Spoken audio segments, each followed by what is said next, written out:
할렐루야. 식사 맛있게 하셨습니까? 네.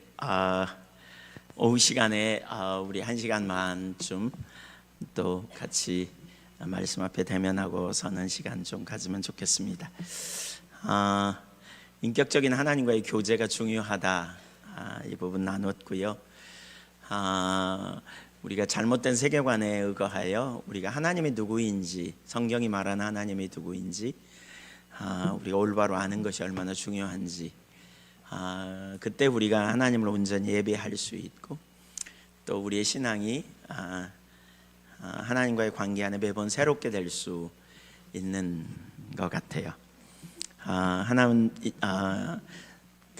알고 하나님을 사랑하는 관계성이 얼마나 중요한지. 그러나 우리도 모르는 순간에 의식으로 본질을 대체하는, 예배의 본질은 하나님과 만남인데, 하나님과 만남을 형식적인 형태로 대체하게 될 때 심각한 문제가 되는 거죠. 무엇보다 하나님과 만남에 있어서 중요한 건 말씀을 듣는 것이라고 그랬잖아요. 그리고 그 말씀은 곧 인격체이신 하나님이 우리에게 당신 자신을 계시하시거나 당신의 목적을 계시하셔서 우리가 그 일에 동참하도록 초청하시거나, 또는 그분의 길로 우리를 행하도록 이끄시는 삶인 것을 이렇게 보는데요. 참 중요한 한 가지는 우리의 신앙이 인격적인 주님과의 교제 안에 있을 때 우리가 하나님의 말씀을 어떤 무게감으로 접근하느냐가 되게 중요한 것 같아요. 그러니까 인격적 관계의 개념을 좀 더 이렇게 생각해 보면, 이제 인격체끼리는 이렇게 말하고 듣는 것에 대해서 굉장한 무게감이 있어요. 말하는데 그 말을 함부로 우리가 무시하거나 이렇게 쉽게 생각하지 않잖아요. 그렇죠? 지난 주일날 목사님 설교, 지난 주일이 어제네요.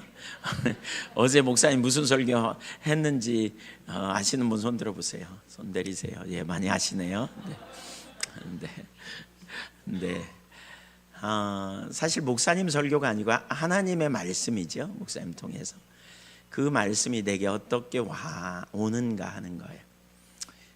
제가 저 자신을 돌아보면서 신앙에 문제가 있게 되면 항상 느끼는 바인데, 하나님의 말씀을 가볍게 취급하더라고요. 그러니까 제가 하나님의 말씀을 무게감 있게 다루지 않아요. 그러니까 하나님을 존중히 여기면 제 마음에 하나님의 말씀이 소중해요.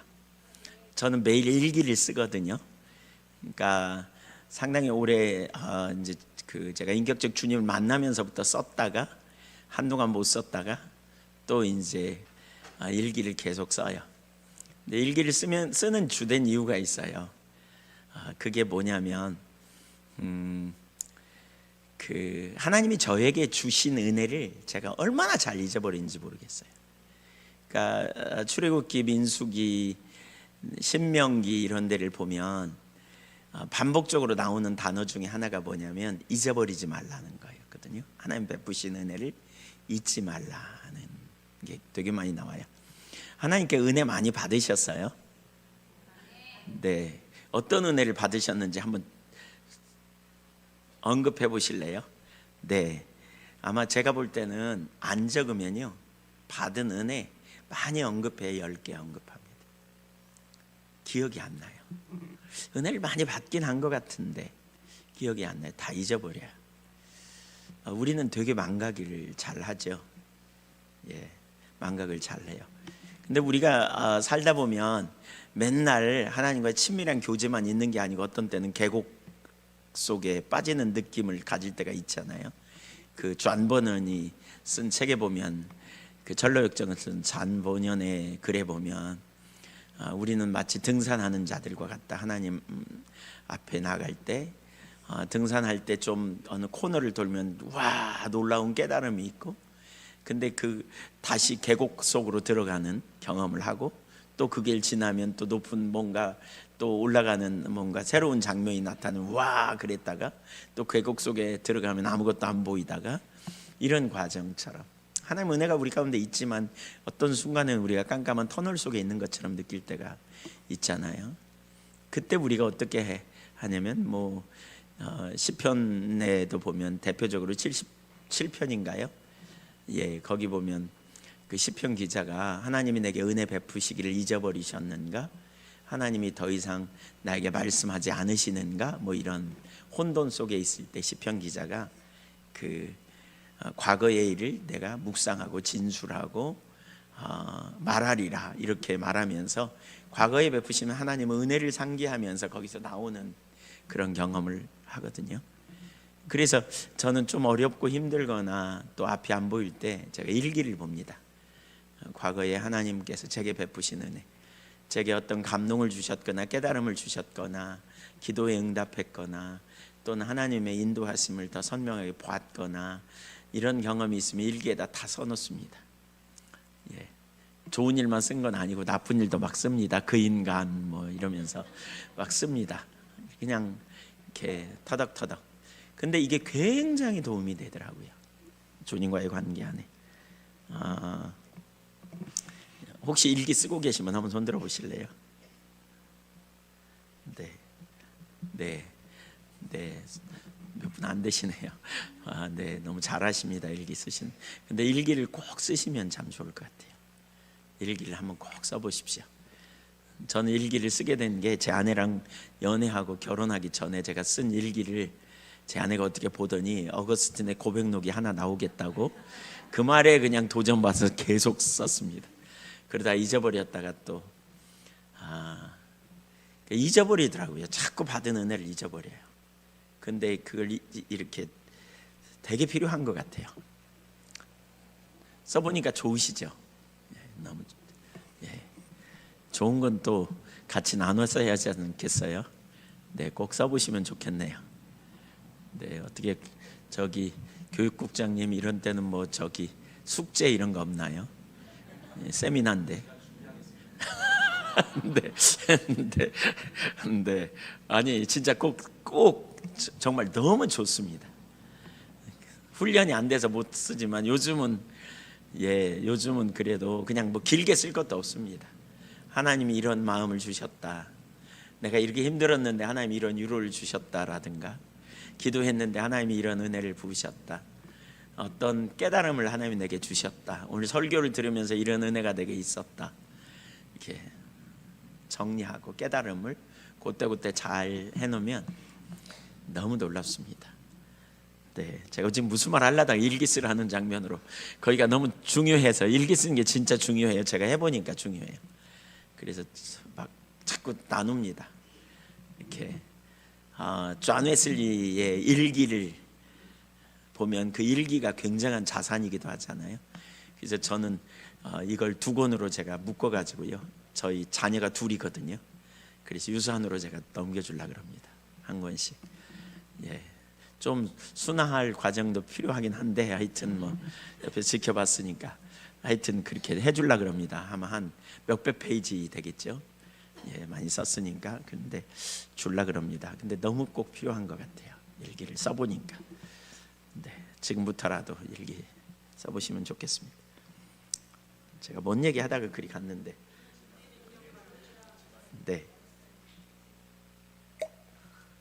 네, 다 중요합니다. 네, 그러니까 말씀의 소중함,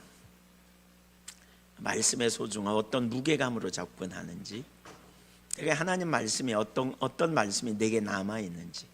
아브라함의 일생을 가만히 보니까 아브라함이 막 살잖아요. 어떤 때는 세상에 한번 우리 여자분들 생각해 보세요. 자기 살겠다고 세상에 누이 동생이라 그래. 그리고 뺏겨. 그런 남자하고 살겠어요? 다시? 아브라함도 실수 많이 했어요. 근데 아브라함이 우리하고 차이는 하나 같아요. 말씀이 오면, 하나님 말씀이 그에게 임하면 즉각적으로 그는 믿음으로 반응하고 삶을 전환했거든요. 그러니까 우리는 하나님 우리에게 말씀을 어떤 태도로 접근하느냐, 이게 너무너무 중요한 것 같아요. 그래서 설교를 들으면서 또 예배를 통해서 하나님이 내게 만나 주시기를 사모하고 하나님 제게 말씀해 주세요. 하나님 저 변화되고 저 새롭게 되기 원하고 저 주님과 동행하기 원하고 저 이대로 살고 싶지 않아요 라는 그런 배고픔, 사모함, 갈망을 가지고 주님 앞에 나아가는 이런 예배가 사실 필요하죠. 아까 이사야 거기 뒷부분을 좀 더 살펴보겠습니다. 29장 14절 좀 보겠습니다. 이사야 시대와 예레미야 시대와 예수님 당시를 비교해 보면 세 시대가 다 똑같습니다. 공통적으로 이사야 시대, 예레미야 시대, 예수님 당시 하나님을 떠나 있습니다. 다 세 시대가. 그 당시 바리새인들이 그랬다는 거죠. 예수님 당시 바리새인들 하나님 떠났습니다. 그럼에도 불구하고 세 시대 다 엄청난 희생을 드렸습니다. 열심히 있습니다. 종교적인 열심이 대단합니다. 세 시대 다. 예레미야 6장 20절에 보면 원방과 시바에서 향품과 유향을 수입해다 제사를 드렸고요. 예수님 당시에 1회에 2번씩 금식하고 소득의 11조를 드리고요. 다 열심히 있습니다. 그런데 공통적으로 다 그들은 하나님을 떠났습니다. 그 공통적인 특징이 뭐냐? 이사야 29장 13절입니다. 이 말씀을 반복합니다. 내 이 백성이 입술로는 나를 가까이하고 입술로는 나를 존경한다고 말하지만 마음은 멀리 떠났다. 그러니까 표준 세번역에 의하면 하나님 전통을 따라 흉내내고 있을 뿐이다. 이게 예레미야 12장 2절에도 이 비슷한 표현이 나오고요. 예레미야 12장 2절. 그 다음에 마태복음 15장 7절 8절 9절에 보면 이 동일한 구절을 그대로 가지고 와서 그 시대도 똑같았다는 거예요. 입술뿐인 예배, 중심이 없는 예배, 마음은 없는 예배를 드렸다는 거예요. 그렇게 열심히 헌신하고 열심히 성경이 말하는 대로 재물을 갖다 바치고 했기 때문에 자기들의 신앙은 아무런 문제가 없다고 생각했던 거죠. 그러나 문제는 하나님 편에서 볼 때 그들이 하나님을 떠나 있는 거예요. 그래서 이 세 시대가 다 공통적으로 나타나는 특징이 뭐냐면 영적으로 소경이 됩니다. 이사야 29장 14절을 한번 보십시오. 이사야 29장 14절 시작. 그러므로 내가 이 백성 중에 기이한 일 곧 기이하고 가장 기이한 일을 다시 행하리니 그들 중에서 지혜자의 지혜가 없어지고 명철자의 총명이 가려지리라. 그러니까 가장 기이한 일을 행할 것이다. 다시 행할 것이다. 그들 중에 지혜자의 지혜가 없어지고 명철자의 총명이 가려지리라. 이렇게 말해요. 이사야 42장 조금만 넘겨보시죠. 18절. 여기 30장으로 다시 돌아올 거니까 접어놓고 42장 18절. 너희 못 듣는 자들아 들으라. 너희 맹인들아 밝히 보라. 맹인이 누구냐? 내 종이 아니냐? 누가 내가 보내는 내 사자같이 못 듣는 자겠느냐? 누가 내게 충성된 자같이 맹인이겠느냐? 누가 여호와의 종같이 맹인이겠느냐? 여기 보세요. 여기 보세요. 누가 맹인이라고요? 내 종, 내가 보내는 사자, 내게 충성된 자. 하나님의 기대감, 하나님의 종. 이스라엘을 향한 하나님의 기대감이 바로 이와 같은데 그들이 뭐라고요? 맹인이라는 거예요. 영적 소경이라는 거잖아요. 지금 영적 소경의 특징이 뭐냐? 20절. 내가 많은 것을 볼지라도 유의하지 아니하며 귀가 열려 있을지라도 듣지 아니하도다. 그러니까 보기는 보는데 의미하는 바가 뭔지 몰라. 설교는 많이 듣고 앉아 있는데 그 설교를 삶에 적용해서 실제로 진리로 자유케 되고 승리하는 삶이 안 되는 걸 얘기하는 거예요. 그래서 21절 여호와께서 그의 의로 말미암아 기쁨으로 교훈을 크게 하며 존귀하게 하려 하셨으나 이게 무슨 얘기예요? 여호와께서 그의 의로 말미암아 말씀을 주셨다는 거예요. 그 백성을 존귀케 하려고 계명을 주셨다는 거예요. 그러나 22절 이 백성이 도둑 맞으며 탈취를 당하며 다 굴 속에 잡히며 옥에 갇히도다 노략을 당하되 구할 자가 없고 탈취를 당하되 되돌려 주라 말할 자가 없도다. 진리를 알지니 진리가 너희를 자유케 하리라. 예수님이 자기를 믿은 유대인들에게 이르시되 너희가 내 말에 거하면 참으로 내 제자가 되고 진리를 알지니 진리가 너희를 자유롭게 하리라. 그러니까 진리, 주님의 말씀이 진리예요. 근데 그 진리를 들어도 몰라, 보아도 몰라. 그러니까 여기 누가 와서 잡아가는 거예요. 누가 와서 훔쳐가는 거예요. 근데 되돌려주라 말하지도 못하고 그냥 당하고 있다는 거죠. 그 엄청난 어려움을 당하는 이런 상황을 지금 얘기해요. 이사야 30장으로 돌아와 보세요. 이사야 30장은 그런 영적 소경된 상태를 그대로 보여주고 있습니다. 이사야 30장 1절부터 17절까지를 보면 키아즘이라고 말하죠. 키아즘. 히브리 문법에 강조하는 여기 A와 A-, B와 B-C 이런 구조입니다. 그러니까 1절부터 7절까지가 뭐냐? 불신앙과 인본주의입니다. 그러니까 어려움이 오니까 위기가 와요. 그때 그들이 믿음이 있었다면, 그러니까 믿음과 불신앙의 차이는 하나 같아요. 제가 볼 때는 그게 뭐냐? 하나님을 의식하며 답을 내리느냐, 하나님을 빼버리고 답을 내리느냐의 차이예요. 그러니까 하나님을 의식하고 답을 내릴 때 인생에 위기가 오면 누구를 찾아요? 하나님을 찾아요. 근데 하나님을 빼버리면요, 위기가 오면 어떻게 해결해요? 인간적인 방법으로 해결해요.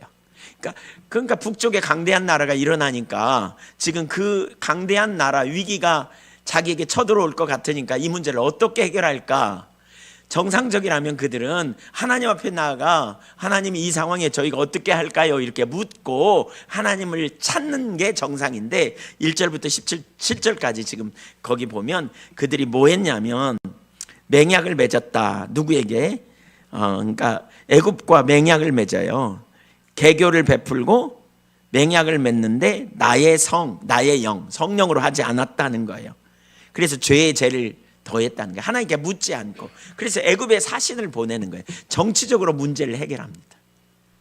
정치적으로 문제를 해결해요. 정상적인 상황이라면 하나님을 신뢰한다니까요. 여러분, 그 불신앙과 믿음의 차이죠. 그러니까 불신앙과 믿음의 차이는 하나예요. 그러니까 불신앙도 매우 논리가 있어요. 그냥 하는 게 아니에요. 예를 들면 민수기 13장에 12명의 정탐꾼이 그 가나안 땅을 점령하고 돌아와서 보고하잖아요. 그 보고를 하는 내용을 보면 여호수아와 갈렙은 하나님을 의식하고 하는 보고였고 나머지 10명은 하나님을 쏙 빼버리니까 저들은 강대한 민족, 그들은 크더라. 그들이 우리를 보면 우리는 저들의 밥이 되겠더라.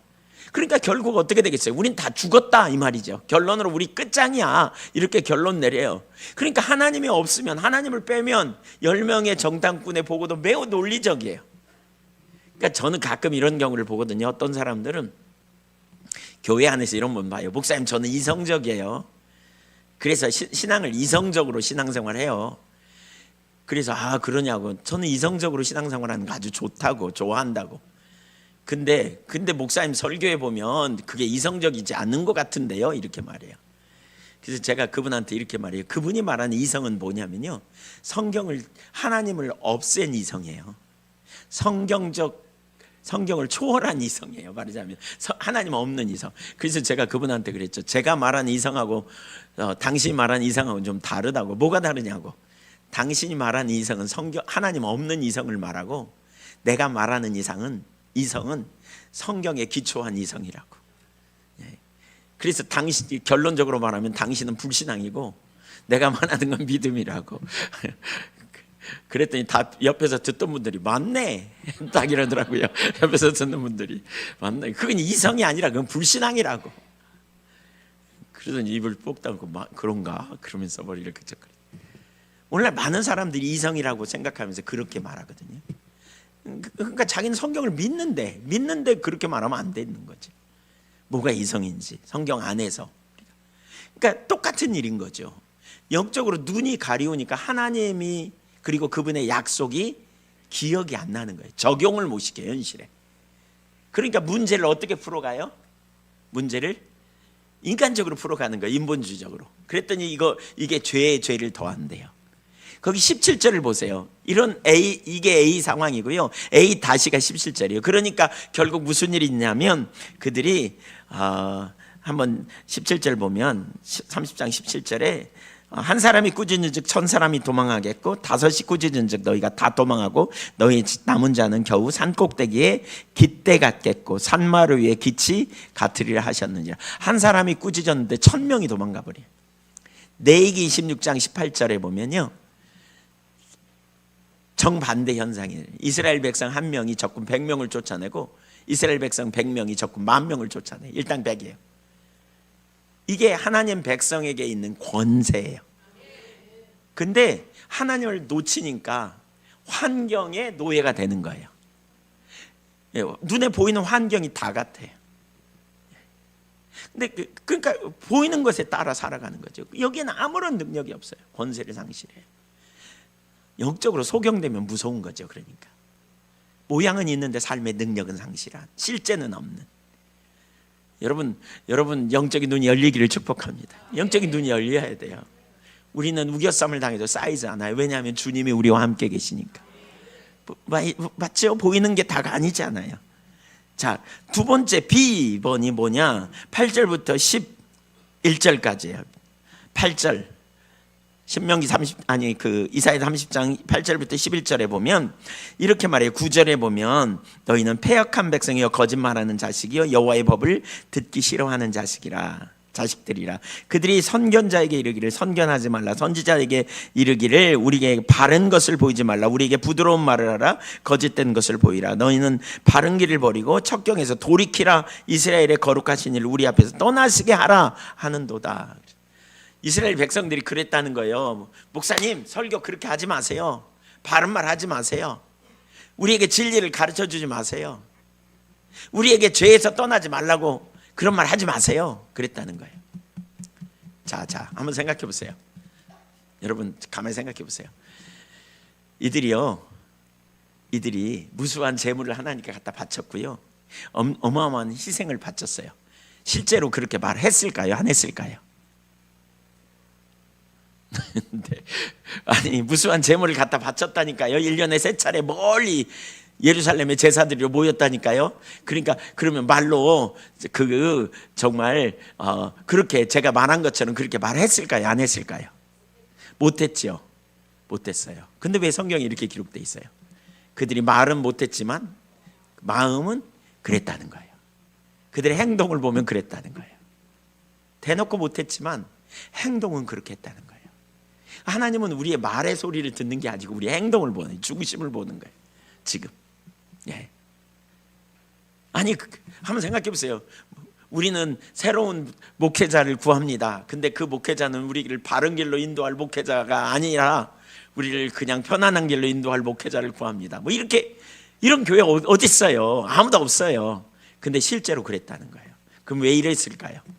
하나님을 놓치면요, 하나님을 우리가 잊어버리면 하나님을 신뢰하는 걸 잊어버리죠. 하나님의 능력을 신뢰하지 못하면 말씀대로 살 수 있다는 것 절대 불가능합니다. 우리가 하나님의 말씀대로 살 수 있는 능력이 우리에게 있어요. 주님의 은혜예요. 주님의 은혜예요. 근데 이걸 놓치잖아요. 그럼 말씀대로 살 수 없다는 결론을 확실히 내려요. 그러니까 말씀이 부담스러운 거예요. 그때부터는 설교 들으면 뭐 하라 그러면 부담스러워요. 어떻게 해요? 내 힘으로 안 되는데. 그러니까 부담스러워요. 사실 여러분, 하나님의 말씀대로 살 수 있는 것은 우리 안에 능력이 있어서 그렇지 않아요. 주님이 우리 안에 함께 하셔서 그분의 은혜로만 우리가 말씀대로 살 수 있는 능력이 우리 있지요. 그 은혜로 사는 거예요. 은혜 아니면 안 된다고 우리 지금 막 찬양했잖아요. 은혜 아니면 안 돼요. 진짜 은혜 아니면 안 되던가요? 네. 소리가 적은데 좀 뭐 이렇게 네. 은혜 아니면 안 돼요? 맞아요? 네, 제가 좀 테스트하고 싶다. 또 그러니까 우리 저기 교육국장님, 네, 눈이 많이 안 좋으세요? 네. 아침에 일어나면 제일 먼저 뭐 하세요? 네, 그 다음에 뭐 하세요? 네, 그 다음에요.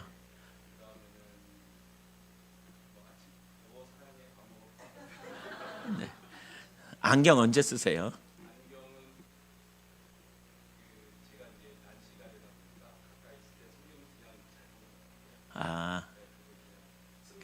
예, 그러시군요. 우리 저기 감독님 안경 언제 찾으세요? 아침에? 예, 그렇죠. 두 분의 차이가 있습니다. 예, 아직 저기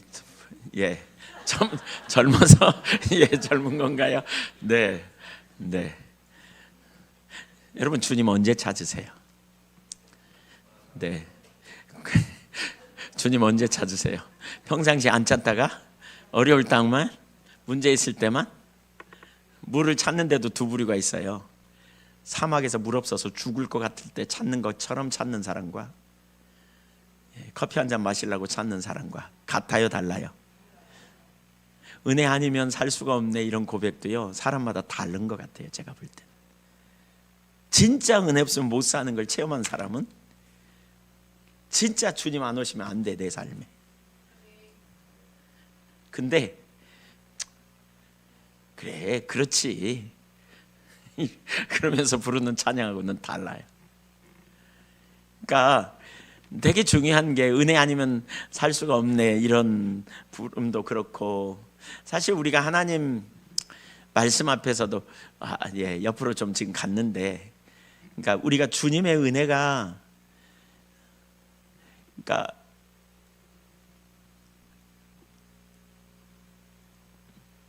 얼마나 우리에게 절박하게 필요한지, 주님 없이는 안 되는지, 이걸 처지인식이라고 그래요. 처지인식. 내가 정말 하나님 앞에서 처절하게 내 자원으로 안 되고 내 힘으로 안 되고 주님이 오시지 않으면 아무 쪽에도 정말 내가 할 수 없다, 이걸 인식하게 되는 이 과정이 사실 이게 참 어려운 과정 같고요. 이게 근데 이제 되어질 때 우리는 주님을 온전히 의지하죠. 그리고 이게 이제 이 과정이 온전히 되어지면 무슨 일이 벌어지냐면,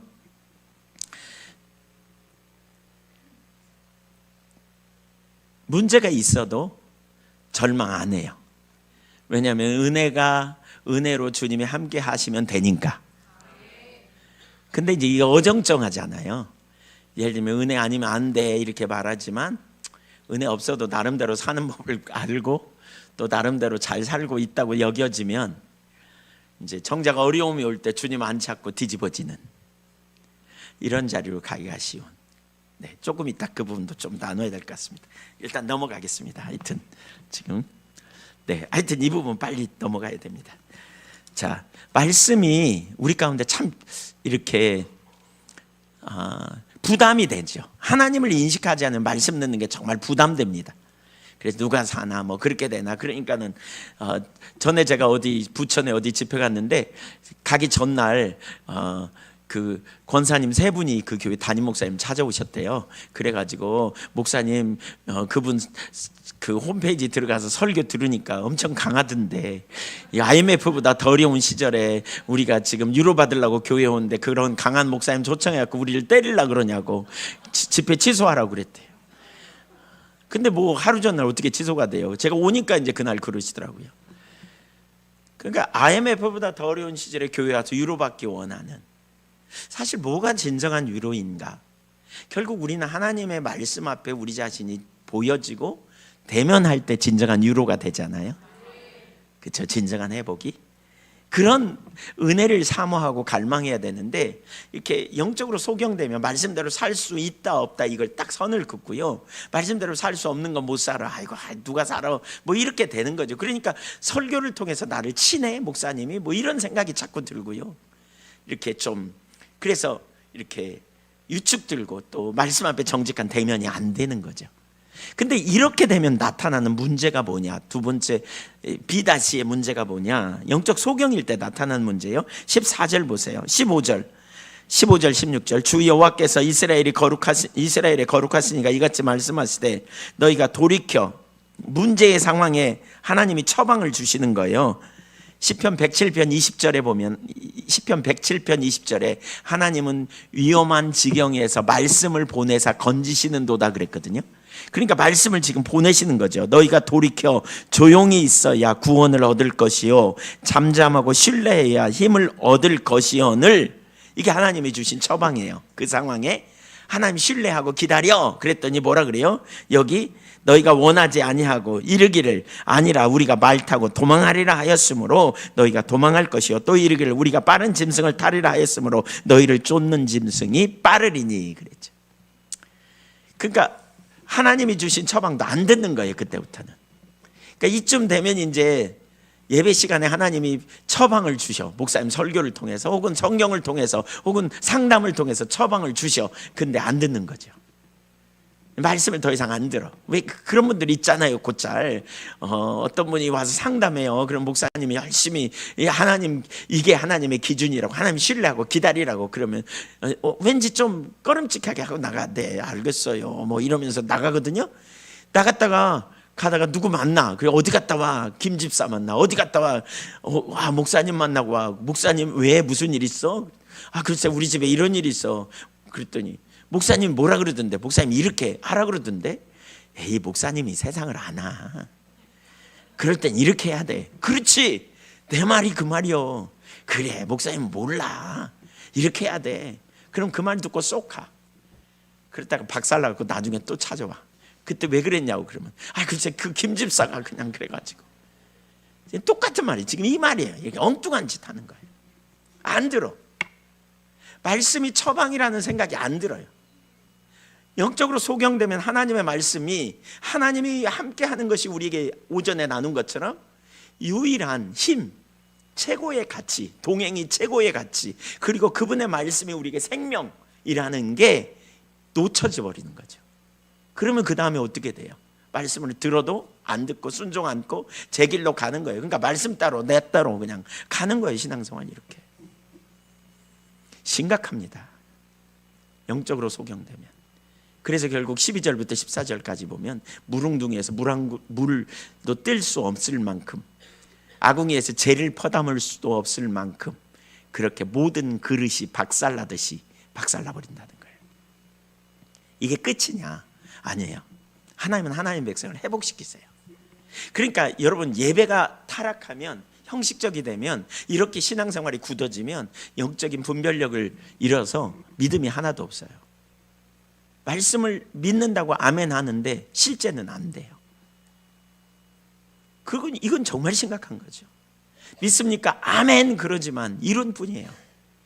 실제로 믿음이란 뭐예요? 하나님께 맡기는 거죠.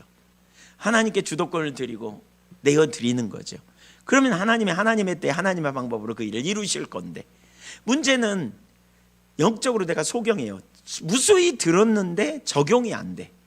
무수히 보았는데, 성경을 보았는데 실제로 삶에 딱 어떤 문제가 봉착하면 그 말씀을 내 삶에 적용해서 내가 거기 반응해서 살아가는 실제가 돼야 되는데 이게 안 되는 거예요. 이게 영적 소경이에요. 그러니까 시간이 갈수록 문제가 해결되는 게 아니고 억압이 가득해요. 기쁨도 없어요. 자유함도 없어요. 안식도 없어요.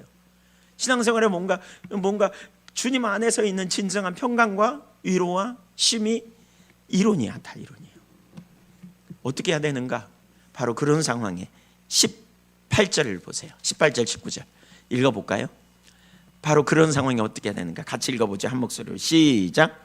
그러나 여호와께서 기다리시나니 이는 너희에게 은혜를 베풀려 하심이요 일어나시리니 이는 너희를 긍휼히 여기려 하심이라. 대저 여호와는 정의의 하나님이심이라. 그를 기다리는 자마다 복이 있도다. 시온에 거주하며 예루살렘에 거주하는 백성아, 너는 다시 통곡하지 아니할 것이라. 그가 내 부르짖는 소리로 말미암아 내게 은혜를 베푸시되 그가 들으실 때에 내게 응답하시리라. 여기 놀라운 일이 있습니다. 그러나 여호와께서 기다리신다. 이게 저는 참 큰 은혜라고 생각해요. 하나님 기다리세요, 우리에게. 그러나 여호와께서 기다리신다. 누구를 기다리냐? 왜 기다리냐? 은혜 베풀라고요.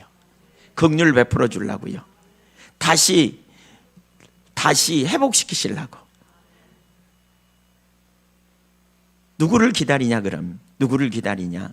그를 기다리는 자를 기다리세요. 하나님을 기다리는 거예요. 하나님을 향해. 그러니까 보세요. 18절 너희에게 긍휼히 여기려 하심이라. 여호와는 정의 하나님이라. 그러면서 그를 기다리는 자마다 복이 있다 그랬어요. 하나님을 기다리는 거예요. 따라서 결국 주님이 오셔야 한다. 그러니까 주님이 우리 가운데 임재하셔서 우리의 삶을 회복시키시고 은혜를 부으시기를 기다리는 거예요. 인본주의적인 방법 내리고 세상적 방법 내리고, 하나님 주님 은혜 아니면 제가 살 수 없어요. 주님의 은혜가 저에게 필요해요. 주님이 임하셔야 돼요. 주님 능력 아니면 도저히 소망이 없어요. 주님 임하여 주세요. 이런 갈망 사모함. 19절에 시온에 거주하며 예루살렘에 거주하는 백성아, 주님이 오시면 다시 통곡하는 일이 없을 거다. 부르짖는 소리로 은혜를 베푸시되 들으실 때 응답하시는 역사가 있다. 그래요. 그러니까 집중적으로 한편으로는 하나님을 찾는 거예요. 하나님을 찾는 거예요. 인격자 되신 하나님과의 관계로 돌아가는 거예요. 하나님이 누구이신지 여러분 생각해 보세요. 하나님이 어떤 분이에요? 하나님은 얼마나 크시고 얼마나 완전하신. 성경적 하나님이 누구냐? 인격적 하나님이에요. 초월자이며 내재하시는 분이죠. 그분은 무한하신 분이에요. 무한하다는 말을 생각해 보세요. 한계가 없다는 말이잖아요. 시간에 한계가 없어. 영원해요. 장소에 한계가 없어. 무소부재해요. 그렇죠? 능력에 한계가 없어. 전능하시. 지식에 한계가 없어요.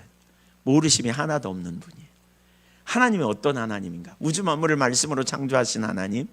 그 하나님은 나와 인격적 관계를 갖자고 초청하는 거예요. 하나님이. 여러분 한번 생각해 보세요.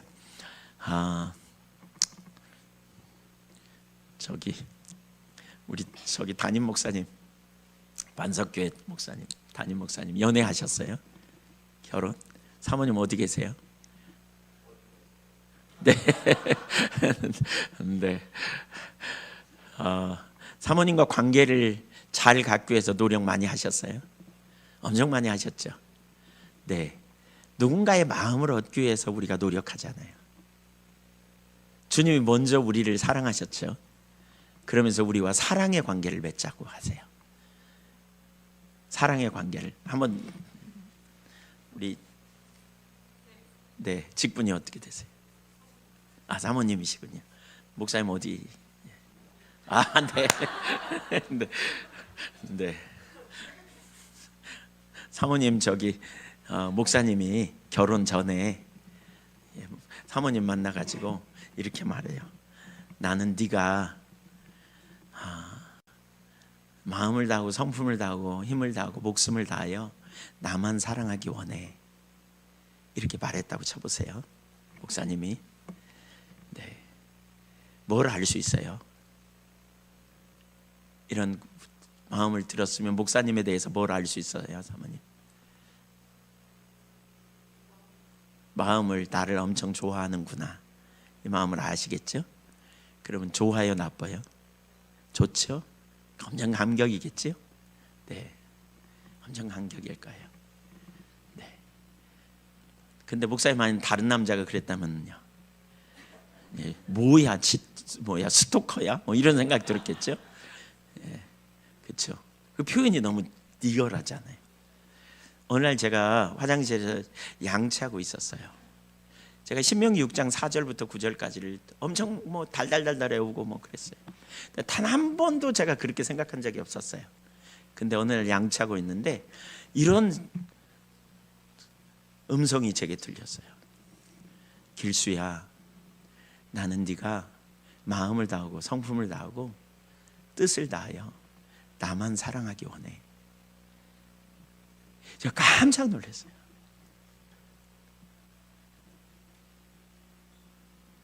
야, 이게 하나님의 마음이구나. 제가 그 자리에서 눈물을 줄줄 흘렸어요. 더 이상 양치할 수 없어서 한참 붙잡고 화장실에서. 인격적 관계라는 게 뭘까? 하나님은 우리에게 뭘 원하시는지. 사실 하나님 먼저 우리를 사랑하셨잖아요. 이거 논리적으로 틀린 말 아니죠. 그분이 먼저 우리를 택하셨고 우리를 사랑하셨고 우리를 위하여 독생자를 아끼지 않고 내놓으셨고, 그 주님이 권리를 포기하고 이 땅에 오셔서 우리의 모든 죄와 허물을 담당하시고 고난을 당하시고 십자가에 달려 죽으셨어요. 부활 승천하셨다가 하늘에서 통치하시는 주님이 또한 성령으로 우리 안에 오셨잖아요. 내주하셔서 우리를 고아처럼 버려두지 않기, 우리 안에 성령으로 내주하셔서 우리와 사랑의 관계를 원하시는.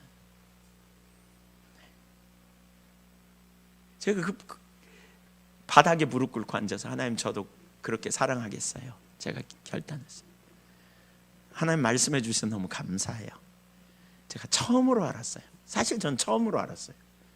이게 주님의 말씀이라는 게 이 구절이 나를 향한 그런 고백이구나라는 생각을 처음으로 그때 해본 적이 있어요. 해봤어요. 인격적 관계. 여러분, 하나님이 우리에게 예배를 통해서 만나러 오라는 게 무슨 의미인지를 여러분 생각해 보세요.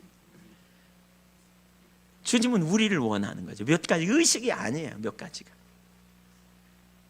주님은 우리 자신을 원하는 거예요. 우리를 알고 우리를 사랑하고 우리와 함께 하기를 원하고. 이 하나님의 마음이에요. 그러니까 하나님의 마음이 어떤지 여러분 좀 생각해 보세요. 인격적 관계라는 개념을 제가 좀 설명하는 거예요. 지금 또 한 가지 가만히 생각해 보세요. 사모님, 누가 자주 삐지세요? 두 분 중에? 네, 네. 원래 성품이 좀 꼼꼼한 분이 좀 더 삐져요. 원래 성격이 이렇게 꼼꼼한 분이 좀 느슨하면 잘 삐졌다가 금방 풀리죠. 이 기질이. 저는 그걸 도끼빗이라 그래요. 도끼빗 아시죠? 이렇게 턱이 넓어. 참빗 그냥 머리 빗으면 다 빠지죠. 막 참빗. 성품이 참빗 같은 성품이 있고 도끼빗 같은. 제 아내가 참빗이고 저는 도끼빗이거든요. 그러니까 이렇게 저는 제 아내는 뒤끝이 뭐 장난 아니었어요. 과거에는 이렇게 막 일주일씩 가요. 저는 막 금방 풀려요.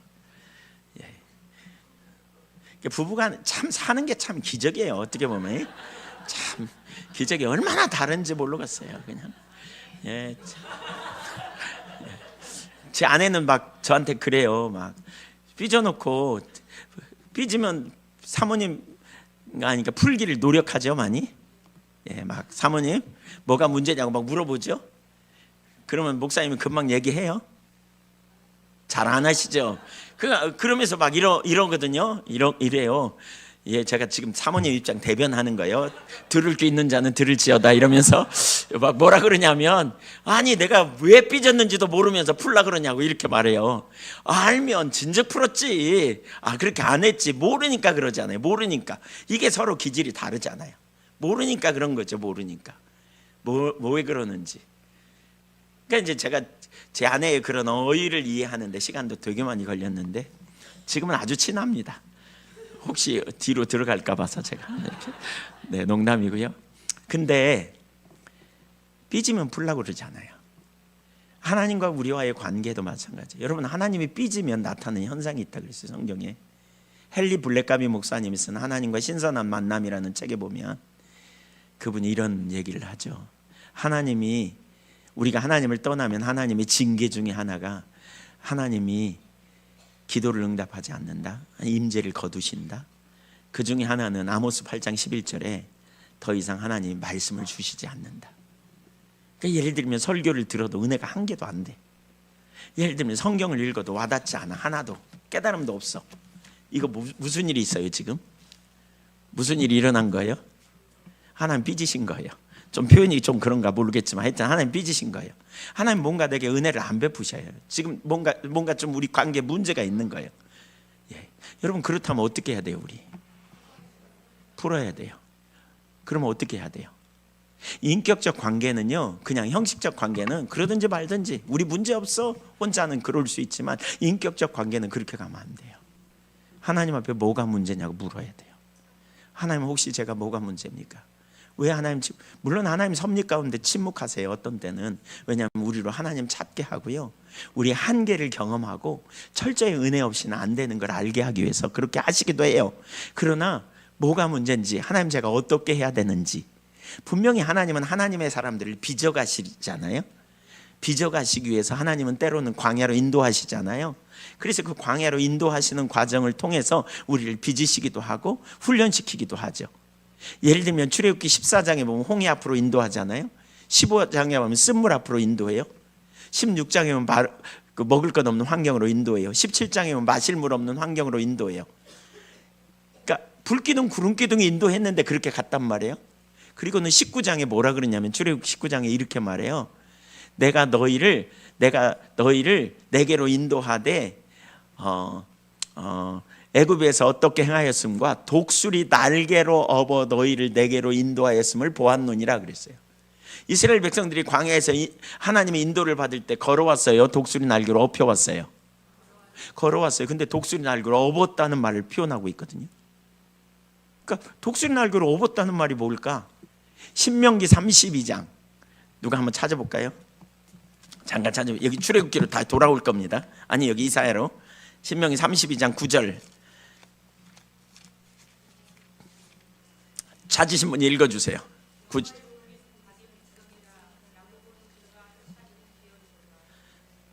32장 9절 지금 읽었어요. 여호와의 백성은 자기 기업이라 그랬잖아요. 10절 읽어주세요. 그러니까 소중한 백성이라는 거예요. 일단 그 표현을 한 다음에 10절.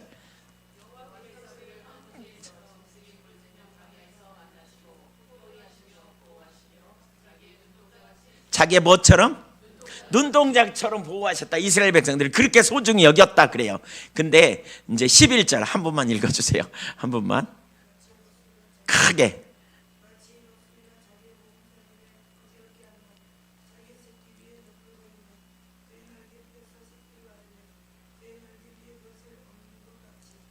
네, 이런 얘기예요. 독수리는 높은 데다가 둥지를 튼대요. 그래가지고 알을 낳잖아요, 까잖아요. 그 다음에 이제 새끼가 부화되잖아요. 그러면 이제 나는 훈련이 필요할 때 푸득거려서 떨어뜨려 본다는 거예요. 얘기 들으셨죠? 그런 얘기. 그러면 떨어뜨리면 살라고 막 할 거 아니에요? 그러면 이제 어미새가 받아가지고 다시 올려줘. 그랬다가 또 떨어뜨려. 그러면 또 받아줘. 어느 날 날아가는 거죠. 그래서 독수리는 날개, 어깨 힘이 되게 강하다잖아요. 아까 업었다는 말의 의미가 뭔지 아시겠죠? 출애굽기 14장에서 이스라엘 백성들이 잘 도망가고 있는데 갑자기 이스라엘아, 모세야, 이 백성을 돌이켜. 영어로 보면 to turn back 그랬어요. 그래가지고 비하이로다 바알수몬 맞은편 바닷가에 장막을 치게 하라. 그리고 애국 군대를 불러내요. 그러니까 이스라엘 백성들은 뭐예요? 와, 우리 죽었다. 이제 한계를 철저히 경험하는 거죠. 끝났다 이렇게 생각하는 거죠. 바로 그런 순간에 하나님은 홍해를 가르셔가지고 그들을 구원해내세요. 두 가지를 깨닫게요. 하나는 뭐예요? 이스라엘 백성들의 무능함과 또 다른 한편으로는 하나님이 능력의 하나님이구나. 그래서 교육시키는 거예요. 이걸 15장에 사흘 만에 쓴물 앞에 도착해요. 그랬더니 쓴물을 단물로 바꿔줄 능력이 있음에도 불구하고 하나님은 기다리셔. 그러다가 저들이 불평하고 원망하니까 쓴물을 단물로 바꿔줘. 그래가지고 하나님을 경험하게 먹을 것이 없는 15장에 16장에 보니까 먹을 것 없는 환경으로 인도하세요. 그러다가 하나님께서 만나를 내리게 하셔서 저들로 먹게 하셔. 17장에 마실 물이 없는 환경에 떨어뜨려서 받아주고 떨어뜨려서 받아주고 이런 과정을 통해서 뭐예요? 강한 믿음의 세대로 세우려고 하는 거예요. 그래서 약속의 땅 가나안은 믿음의 세대만 들어갈 수 있었어요. 그러니까 벌써 보세요. 요단강을 건널 때도 믿음으로 들어갔죠. 여리고성 돌 때도 믿음으로만 있는 사람만 가능한 이 장면을 보여줘요. 그래서 출애굽 1세대는 그 믿음이 없어서 다 죽었어요. 근데 출애굽 2세대는 믿음으로 들어가요. 그래서 재밌는 게 민수기는 숫자를 세는 거잖아요. 민수기 1장과 25장인가? 아니 25장인가? 제가 26장인가? 26장. 예. 민수기는 이렇게 두 번에 걸쳐 숫자 세요. 근데 앞에 25장까지에 나오는 민수기에서 모든 사람은 다 죽거든요. 광야 1세대는. 근데 민수기 26장에서 이제 숫자 세고요. 거기 민수기 26장부터 나오는 그 새로운 데 무슨 일이 벌어지냐면 거기에 민수기 27장에는 슬로보아스의 딸들의 이야기로 시작해 가지고요. 그 딸들의 이야기와 연관된 것으로 36장이 마감돼요. 민수기 36장이. 그 무슨 얘기냐? 이런 거예요. 슬로보아스의 딸들이 자기 아버지가 일찍 아들 사내 아이 못 낳고 아들이 없이 죽었어요. 그러니까 가나안 땅에 차지할 땅 유업을 자기 딸들에게 달라는 거예요. 그러니까 그 민수기 1세대는 계속 애굽을 사모했고 기회만 있으면 애굽으로 돌아갈 걸 사모했지만 민수기 2세대는 완전히 달라요. 이제 그들은 아직 얻을 가망성도 안 보이는, 그렇지만 그들은 믿음을 가지고 그 땅을 나중에 차지할 때 자기들에게 달라고 말하면서 시작해요. 슬로바스의 딸들이 자기들에게 달라고 말해요. 그래가지고 결국 그거 주겠다 그러니까 민수기 36장에서는 무슨 일이 있느냐? 슬로바스의 딸들이 속한 지파 장들이 와가지고 그러는 거예요. 만약에 저들이 다른 지파로 시집가버리면 우리에게 주신 유업의 땅이 다른 지파로 넘어가는데 어떻게 할 거냐? 그랬더니 이제 기도했더니 하나님께서 뭐라 그래요? 그 지파 내에서만 결혼해라 이렇게 말하죠. 그래가지고 결국 그 문제를 해결하죠. 근데 왜 이 일로 시작해서 이 일로 마칠까? 가나안 땅은 믿음의 세대만 들어갈 수 있다는 거예요. 믿음의 세대만. 그러니까 여러분 우리가 하나님과의 관계성에서 되게 중요한 게 믿음인데 문제는 그 하나님이 누구인가를 우리가 올바로 아는 게 정말 중요해요. 하나님이 누구인지. 인격적인 관계. 그래서 여러분, 인격적 관계에서 되게 중요한 것은 몇 가지 의식을 지키거나 이론적 지식을 쌓는 것에서 끝나는 게 아니고요, 인격적인 주님의 임재를 사모하셔야 돼요. 예배 가운데 하나님의 임재를 사모하고요, 예배를 통해서 주님과 만나기를 사모하십시오. 집중적으로 하나님을 구하는 일이 필요해요. 하나님을 알고, 아까 그랬죠, 하나님을 알고 하나님을 사랑하는 관계, 하나님과 사랑의 관계 가운데 있기를 원해요. 저는 한 번은 하나님의 임재를 거두셨어요. 제가 설교하려고 그래도 뭘 준비해야 될지도 모르고요, 어떻게 해야 될지도 모르겠어요. 하나님의 은혜를 제게 이렇게 함께하고 계심을 제가 알아요. 근데 임재가 거치면 설교 뭐 해야 될지도 모르겠고 어떻게 해야 될지도 몰라요. 오늘도 오면서 기도할 때 하나님께서 이 부분을 저에게 이렇게 말씀하셔서 감동 주셨어요. 말씀하셨다기보다는. 그래서 제가 이렇게 나름대로 정리해서 오늘 나누는 거거든요. 그러니까 이런 게 하나님이 임재하고 함께 계심을 알면 쉬워요. 쉬워요. 그냥 설교 별로 부담 안 돼요. 어떤 영역 해야 될지. 또 성경 읽을 때 깨달음도 있고 비춰주시기도 하고 순간순간 이렇게 알게 하시기도 하고 성령의 인도하심을 받기도 하고 성경의 토대로 조명해 주셔서 깨닫게 되시는 은혜가 막 있어요. 근데 임재가 딱 거두면요, 성경 읽어도 깜깜해요. 아무런 감동도 없고요, 설교 뭐 해야 될지도 모르겠고. 그래서 한 번은 16시간쯤 제가 앉아서 하나님 뭐가 문제입니까? 이렇게 찾은 적도 있어요. 하나님, 저 뭐가 문제예요? 하나님, 제가 하나님 앞에 합당하지 않은 게 있는 것 같은데 뭐가 문제예요? 저 하나님과 온전한 관계 가운데 있기를 원해요. 이렇게 찾은 적이 있어요.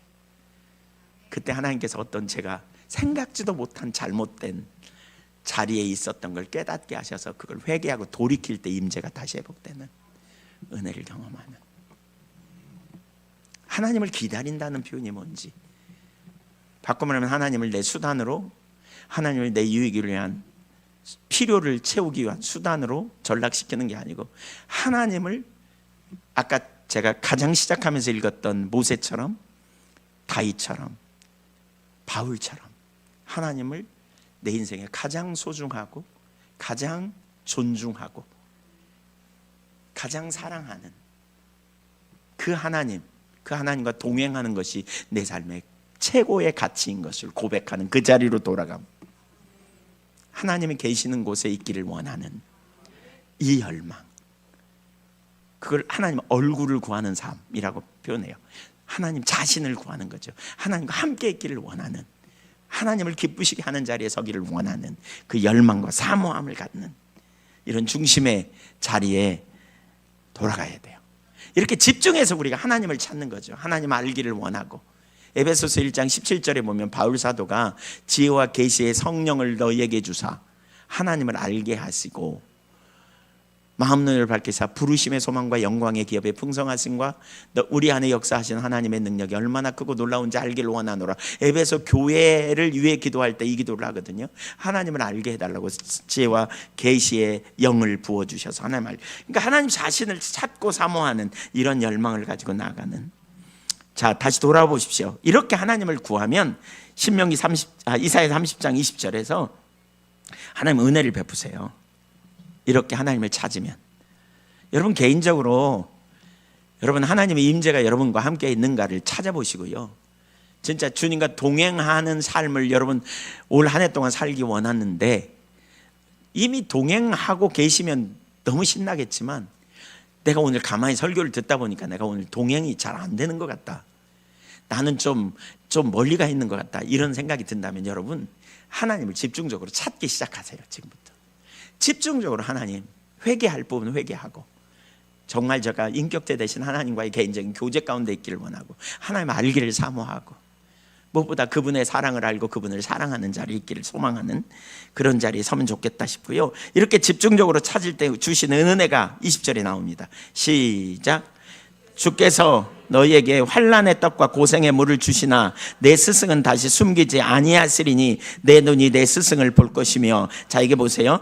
환난의 떡과 고생의 물을 주신다는 말은 성경적 용어인데요, 감옥 수준의 물이에요. 먹고 마심. 그러니까 굶어 죽이지는 않지만 환경이 열리진 않아. 금방 태문이 열리진 않아요. 그러나 최소한의 먹거리를 주시되 베풀어 주시는 첫 번째 은혜가 뭐냐면 말씀이 깨달아지기 시작해요.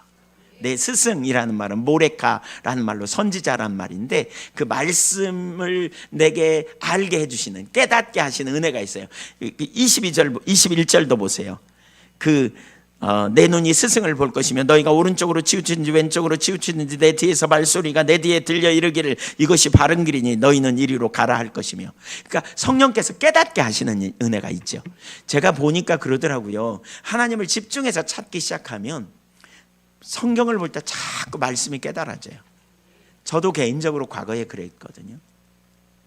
제가 하나님과의 관계성이 너무 중요한 것을 깨달으면서 주님을 집중해서 찾기 시작하고 은혜를 구하고 사모할 때 성경이 깨달아지기 시작하더라고요. 말씀이 자꾸 깨달아져요. 새롭게 깨달아져요. 이렇게 비춰져요.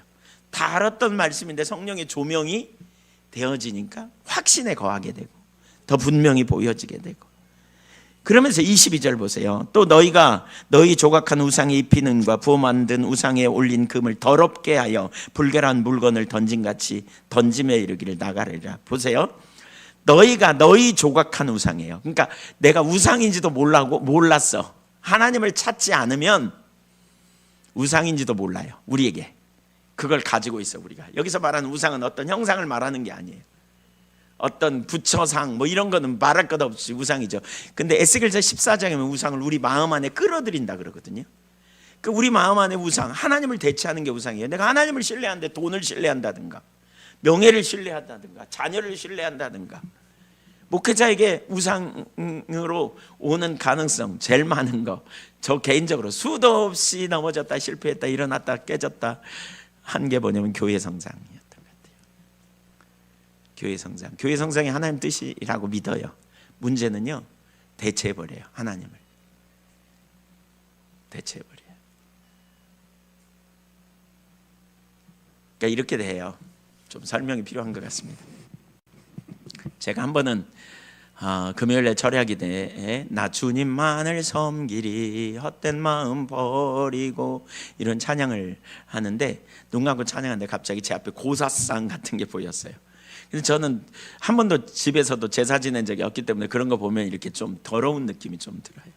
그래서 별놈 생각이 다 나네 이러고 이제 고개를 했는데 갑자기 제 안에서 이런 성령님의 물으심이 있었어요.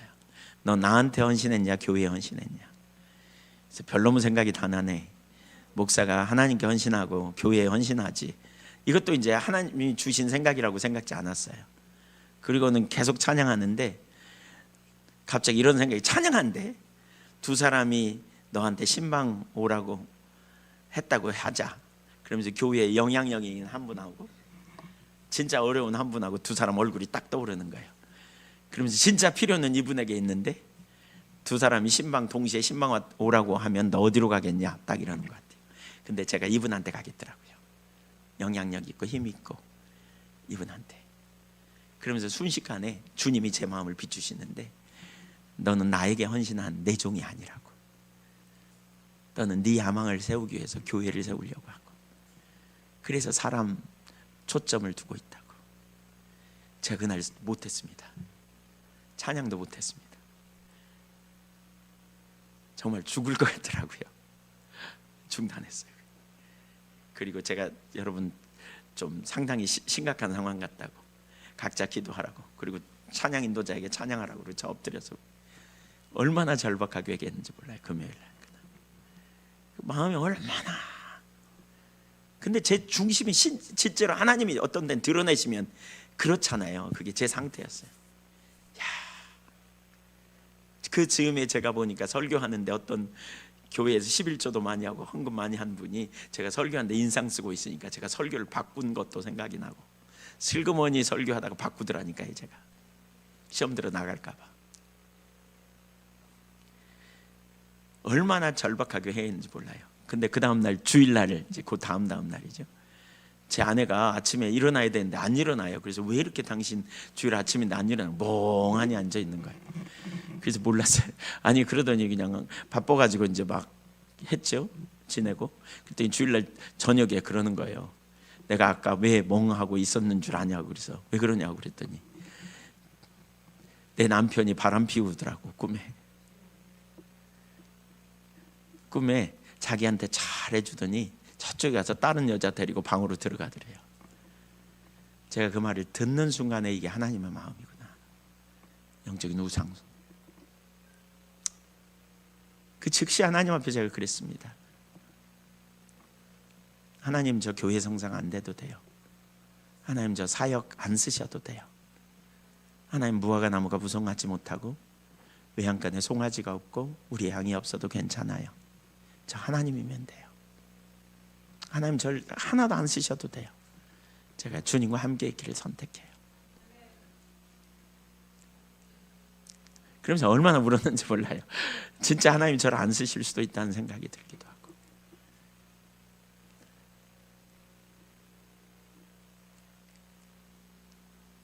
그게 영원히 갔으면 좋지만 얼마 안 있다가 약발이 오래 안 가.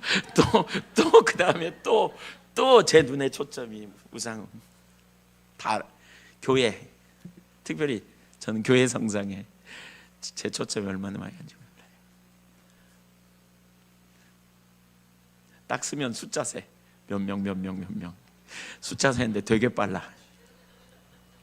저 엄청 빠르거든요. 저 엄청 잘 셌어요.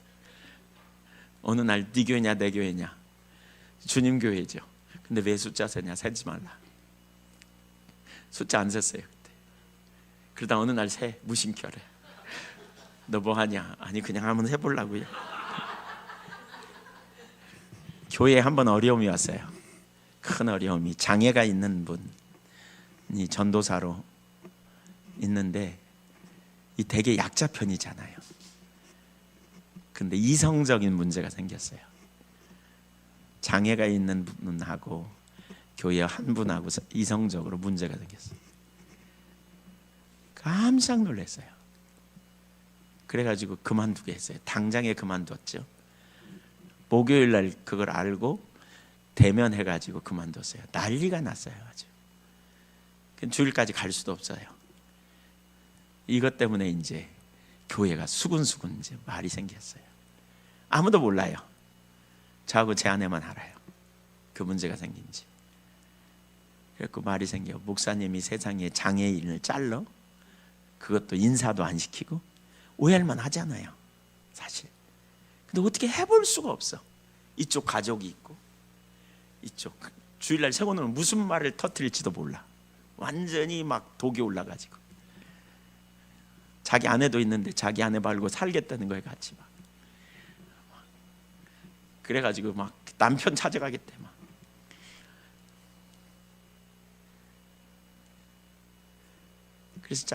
그래서 그만두라 그래가지고 나가게 했죠.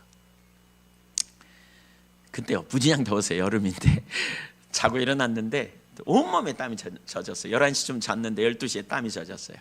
교회 어떻게 하지? 그러고는 누워서 또 잤어요. 1시에 일어났는데 땀이 완전히 젖었어요. 교회 어떻게 하지? 가슴이 답답해요. 막 수근수근 막 들려.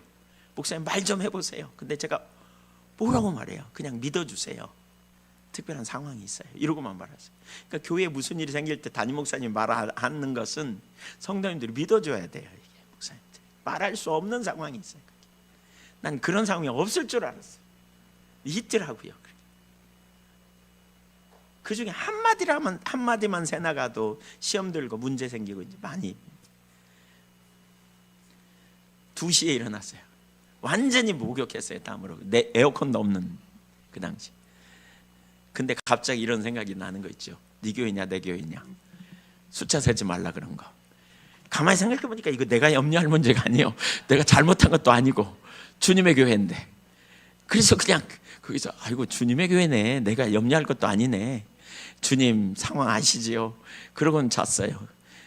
그러고 그냥 얼마나 깊이 자버렸는지 새벽기도도 못하고 그냥 아침까지 늦춰 자버렸어요. 너무나 놀라운 사실은요, 그 뒤에 말이 그냥 그 다음날 싹 없어져 버렸어요. 어제까지 상당히 수근수근했거든요. 그때 어제까지, 주일날 어제까지 막 나한테 찾아와가지고 막 얘기했거든요. 아무도 안 해. 내색도 안 해. 나중에 한 10년 지난 다음에 물어봤어요. 제가 그때 왜 그랬냐고, 말 안 했냐고 그랬더니 조금 눈치챘대. 한 분이 그러더라고요. 그래서 이건 목사님 건들면 안 되겠다. 그랬대. 그러니까 맡기니까 이게 되게 편안하더라고요. 근데 우상인지 몰랐어요. 교회 성장 전 우상인지 몰랐어요. 교회 세우는 거 이거 우상인지 몰랐어요. 근데 이거 내려놓으니까 너무너무 편안하고, 지금도 저희 교회에 사역이 되게 많고 뭐 엄청 제가 책임감이 되게 많거든요. 학교도 하고 대안학교도 하고 뭐 요양원도 하고 뭐 선교원도 하고 또 애국인 그 캠퍼스 사역 그것도 하고 또 군사역도 저희가 전남도에 5개 학교에 ROT 섬기고 상무대 유격장교회 섬기고 12전차대대 거기 상무대에 속한 전차대대 교회도 섬기고 뭐 일이 되게 많아요. 그게 얼마나 복잡한지 몰라요. 근데 하나도 염려가 안 돼. 어느 날 저한테 누가 그러더라고요. 그 돈 어떻게 다 해결하냐고. 그래서 왜 나한테 묻냐고. 그건 내가 걱정할 거 아니라고. 주님이 알아서 하실 거라고. 주님이 인도하셨으니까. 근데 이게 맡기는 법을 그 당시에 훈련하신 것 같아요. 놓으면 주님이 하세요. 그러니까 여기 보세요. 그 싸움이에요. 우리가 하나님 집중적으로 찾으면 뭐가 우상인지가 보이고, 그거 맡겨야 되겠지. 우리 인생이 진짜 어려운 이유가, 신앙생활이 어려운 게 전 이거라고 봐요. 맡겨야 될 것과 내가 해야 될 영역을 구분 못해요. 어떤 사람은 내가 해야 될 영역도 내가 해야 될 영역도 하지만 주님께 맡겨야 될 영역도 자기가 하려고 하니까 죽어요, 신앙생활이. 그러니까 내가 할 영역하고 그 다음은 주님께 맡겨야 돼. 주님이 해주셔야 될 영역이 있어요. 근데 이걸 구분 못하니까 어려운 것 같아요. 또 신앙생활 잘못한 사람은 이런 거죠. 내가 할 영역도 주님께 맡기고 그냥 방종에 빠지니까 문제가 되는 거예요. 한번 따라서 우리가 할 일은 우리가 하고 맡길 일은 맡기고 주님이 해주셔야 돼. 우리가 노력해 안 되는 거죠. 이게 이 범위가 분명하면 그 다음에 안식이 있어요. 쉼이 있어요. 예, 주님이 해주셔야 될 일. 우리가 최선을 다해 성도님들 섬기지만 결국 성도님들이 변화되는 건 주님이 해주셔야 될 일이지 않아요. 근데 그냥 안 변한다고 그냥 자기 탓으로 막 그럴 것도 아니고요. 물론 우리가 최선을 다해 기도하고 애통함을 가지고 하지만 결국 주님이 바꿔주셔야 돼요. 집중적으로 찾을 때 우상이 뭔지가 보이더라고요. 자녀가 우상이기도 하고, 이번에 제가 지난 주간에 군산 어느 교회에 집회 다녀왔어요. 군산 복음교단에 거기 총회장이었던 목사님 교회인데, 목사님이 이 부분을 집중적으로 나누게 되면서 그러시더라고요. 뭐가 문제였는지 몰랐는데 알았다고. 내가 교회가 우상이었던 것 같다고. 그러면서 하나님 앞에 회개하고 돌이키면서 진짜 놀라운 하나님 은혜를 부으시는 것 같더라고요. 주님을 집중적으로 찾으면 하나님이 뭐가 문제인지, 우리가 놓아야 될 게 뭔지 이게 보여지면 맡기고, 그리고 던져버리고 염려는, 그리고 우리가 하려면 최선을 다하고 하나님을 신뢰하고, 그때 주님이 이루어 가시는 거죠. 자, 이렇게 될 우상이 우리 삶에서 내려지는 일이 일어나야 돼요.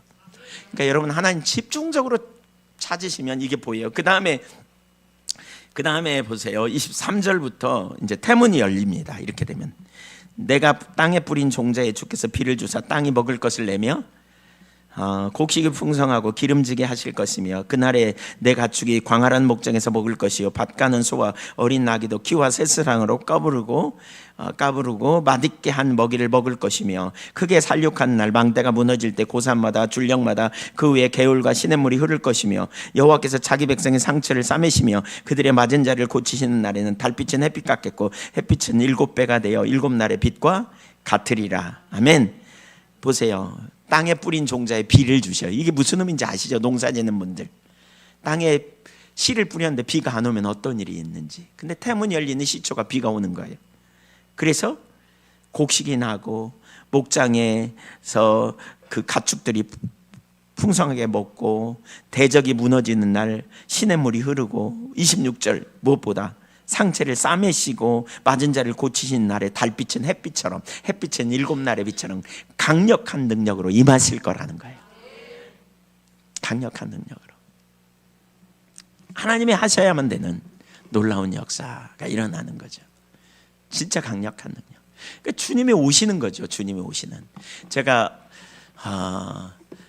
93년도에 단독 목회를 하러 시골로 이제 갔거든요. 단독 목회의 안수를 받는 그런 시스템이어서 화순 도곡 죽청리라고, 도곡면 죽청리라고 106가구 중에 105가구 찐적이라 그랬잖아요. 거기에 단독 목회 나갔는데 교회를 세워졌지만 교인이 거의 없었어요. 성인 3분, 청년 3-4명하고 그다음에 결혼한 어르신 이제 3분, 집사님 3분 이렇게 있는 교회 단독 목회 하러 갔어요. 근데 진짜 어렵더라고요. 제가 목회를 잘할 거라는 얘기를 꽤 많이 들었거든요. 전도사 때는. 하나님 은혜로 함께 하셔서 이렇게 놀라운 일이 30명이었던 청년을 석 달 만에 60명으로 늘어나, 청년들이. 그러니까 서울의 장안동에서 전도사 할 때. 그리고 뭐 교회가 하여튼 청년들이 되게 많아졌어요. 그래서 목회 잘할 거라는 얘기를 참 많이 들었어요.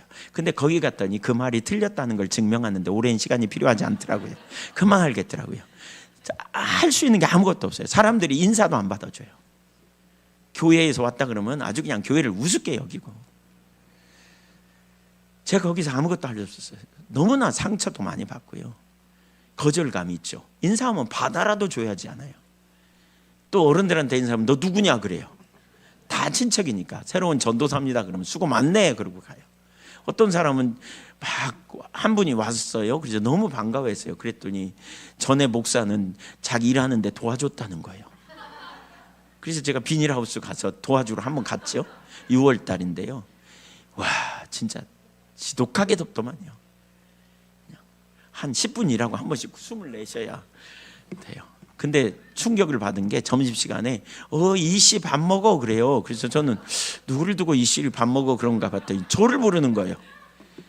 야, 이씨가 돼가지고 거기서 일해주는 이씨가 돼서는 권위가 안 생겨서 거기서 뭐 그분들을 목회하겠어요. 그래서 제가 거기서 밥 안 먹고 그냥 왔어요. 그리고 다시는 안 갔죠. 그러니까 이제 마을에 일하기 너무 어렵잖아요.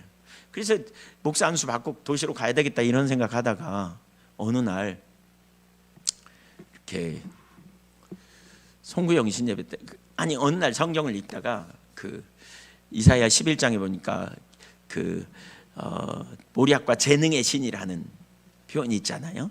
거기를 보니까 전쟁에 능하신 분 이러면서 어느 영어 책을 보다 보니까 주석을 뭐라고 달았냐면 그 전략을 가지신 분이라고 번역했어요. 그래서 하나님이 나를 모르시는 게 아니구나. 전략을 그러니까 이 마을도 아시고 나도 알고 제가 그 마을에 하나님이 인도하셔서 분명히 인도하심이 확신했거든요. 그래서 갔거든요. 그러니까 아시겠는데 전략을 하나님이 주시겠네. 그래서 전략을 달라고 기도했어요. 단 아무 기도도 안 하고 전략 달라고. 근데 고해 12월에 송구영 신예배 사람들이 이제 성도님들 몇 분 계시는 분들이 봉투에다 그 전에 목사님이 그렇게 가르쳤대요. 기도 제목 잔뜩 써갖고 이렇게 올렸어요. 신년 기도 제목 송구영 신예배. 근데 제가 그걸 보자마자 여기다가 기도 제목만 쓸 게 아니고 한 사람씩이라도 품고 전도할 사람 적으면 좋겠다 싶더라고요. 그래서 나중에 보니까 이게 태신자 전도 뭐 그런 거예요. 근데 그런 전도가 생각이 났어요. 그래서 열심히 잘 섬기고 추수감사절에 이렇게 초청하자. 그랬더니 좋대요. 다들 한 사람씩은 그렇게 해보겠대요. 그래가지고 뭐 맛있는 거 있으면 갖다 주고 바쁘면 그 집 일부터 우선 도와주고 막 최선을 다하니까 엄청 친해졌죠. 그리고 추수감사절에 초청해갖고 저녁 식사 맛있게 대접하고 제가 용판에다가 막 천국 지옥 그려가지고 막 어디 갈래요 막 이렇게 선택하세요 막 이렇게 막 하고요. 그 다음에 이제 월요일 날부터 여행을 떠나는 거예요. 여행을.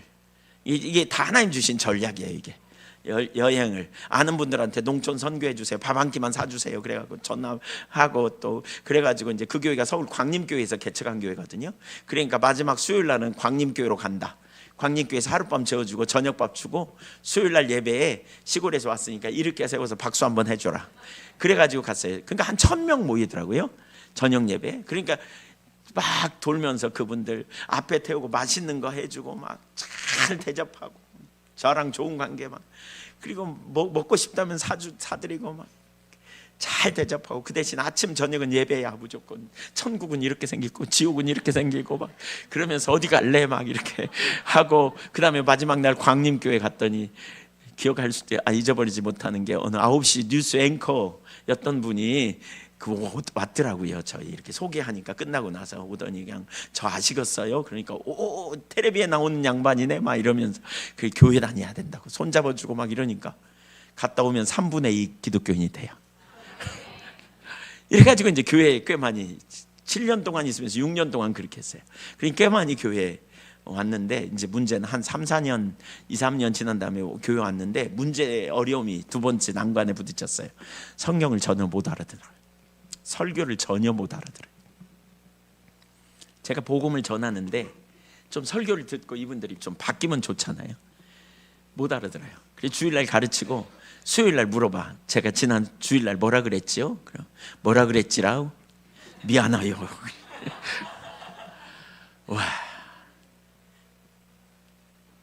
전혀 못 알아들어요. 그러니까 일생 동안 우상 숭배하고 교회는 문턱에도 안 가보고 심지어 초등학교 나온 분들도 뭐 많고 어떤 분은 글도 진짜 모르는 분도 있고 그러니까 이게 쉽지 않잖아요. 60, 70 젊은 분이 60대고 70대, 80대인데 쉽지 않잖아요. 그러니까 진짜 어렵더라고요. 그래서 제가 결론을 내렸어요. 이분들은 구원 못 받는다. 너무 비극이지만 구원 못 받는다. 그러니까 마음이 얼마나 낙담이 되는지. 근데 어느 날 어떤 분이 저한테 책을 한 권 주더라고요. 잔느기용 부인이라는 책이에요.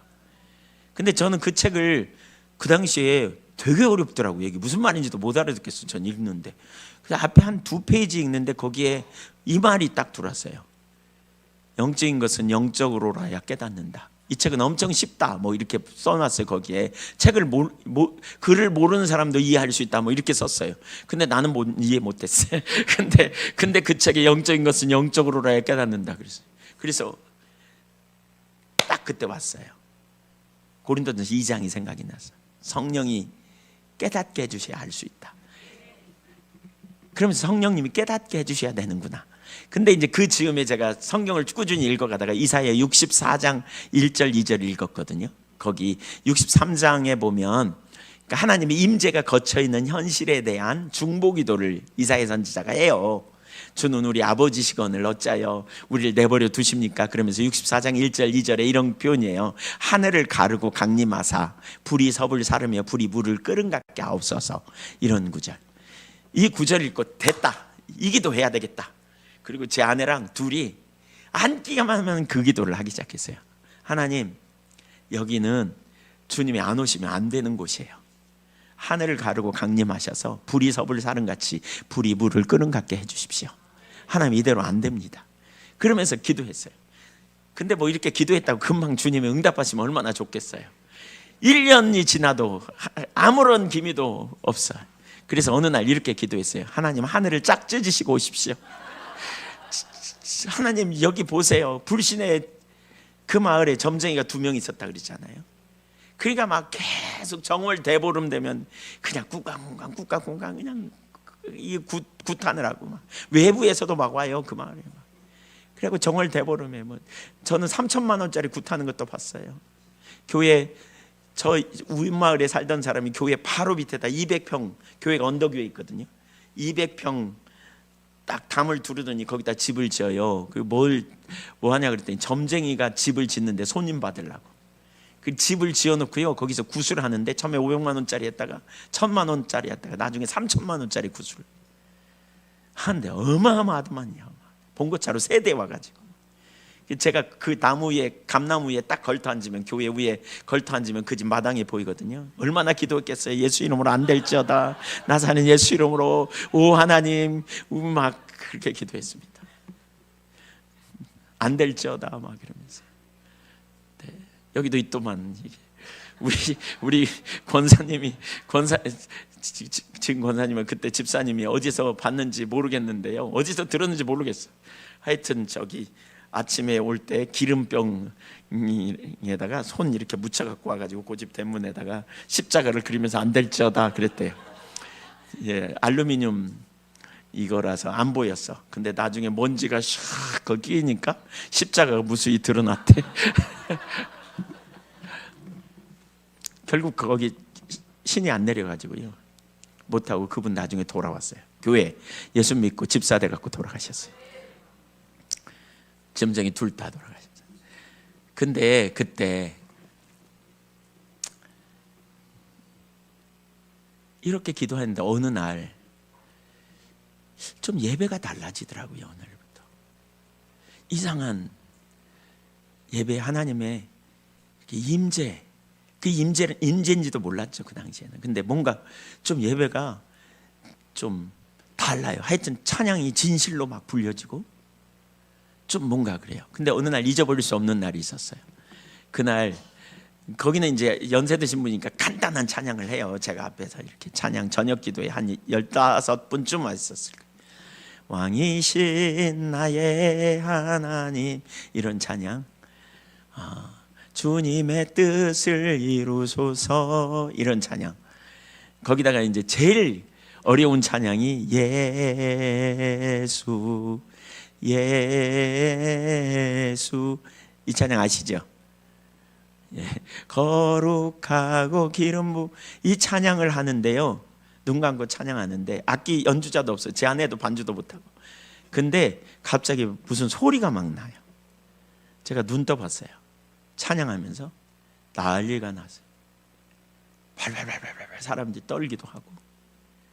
제 아내는 절대 이렇게, 제가 저주받은 관절이라 그러거든요, 제 아내를. 춤출 줄 모르는. 예. 근데 막 이러고 있어. 막 춤을 추고, 어떤 사람은 땅바닥에 엎드려 있고, 막 어떤 사람은 발발발 떨고, 저쪽에서 막 축사 현상이 나타나. 뭐지? 그날부터 하나님께서 놀라운 일을 교회 가운데 이루시기 시작했어요. 치유가 강력하게 나타났어요. 무엇보다. 그러니까 교회 온 지 얼마 안 된 분들은 막 귀신이 떠나가는 일이 막 일어나고요. 그러면 달라지더라고요. 근데 진짜 놀라운 건, 이 모든 것보다 놀라운 건 말씀을 정확하게 깨닫기 시작했어요. 설교를 정확하게 이해해요. 하여튼 제가 말씀 나누고 물어보면 정확하게 이해해요. 그리고 삶의 변화가 일어나기 시작하는.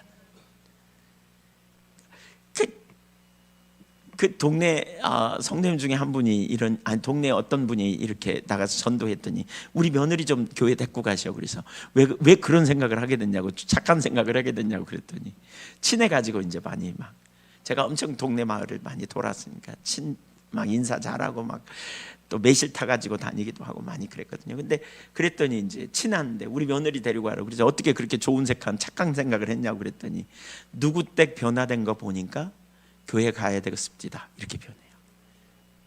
권사님이. 그러니까 삶의 변화가 일어난 거죠. 진짜 놀라워. 저가 이게 제 목회의 성공의 일이었기입니다. 그러니까 완전히 절망적인 상황, 아무런 능력도 없고 정말 제가 해볼 수 없는 상황인데 주님이 오시면 된다. 이제 이거죠. 주님이 오시면.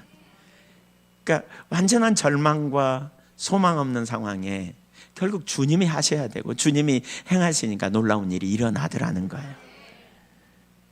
여러분, 지금 상황이 되게 어렵잖아요. 제가 몇 분까지 해야죠, 목사님?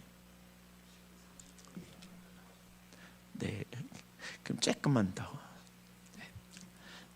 조금만 더. 네.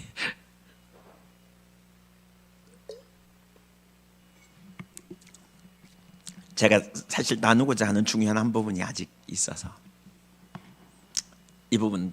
네. 그러니까 그게 저한테는 이제 제 목회의 성공의 이력이에요. 무슨 성공이요? 절망이었지만 주님이 오시면 된다, 이거예요. 그러니까 그렇구나.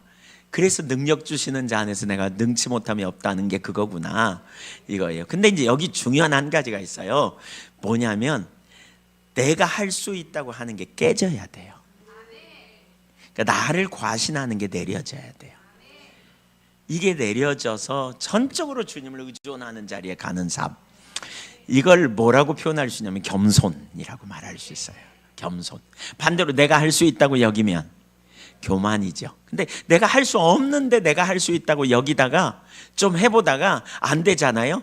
그러면 안 되네 그러면서 나도 못하고 주님도 못하는 줄 알아. 이게 심각해요. 그러니까 사실 하나님이 섭리 가운데 우리를 어떤 자리로 인도하시기도 하고 때로는 우리가 한계를 경험하면서 처절하게 한계를 경험하는 그 자리에 서게 하는 이 순간에 우리가 항복하고 주님 저 할 수 없어요. 그래서 저에게는 주님이 필요해요. 사실 이렇게 나가야 되거든요. 근데 우리의 그 아담이 타락한 이후에 자기를 과신하는 스스로 하나님처럼 되려는 그러니까 피조물됨을 거절하고 스스로 하나님처럼 되려는 본능이 내가 내 노력으로 해보려고 하면서 주님께 도와달라고 그러다가 안 되잖아요. 그러면 나도 못하고 주님도 못한다고 생각하고 그냥 그 언저리에서 그냥 나름대로 타협하며 살아요. 근데 보세요. 내가 한계를 처절하게 경험한 순간 우리가 완전히 우리 자신을 바라보는 거 그만두고 주님을 바라본 자리로 돌아가야 돼요. 그러니까 주님이 우리에게 유일한 능력인 것을 기억할 필요가 있어요. 전심으로.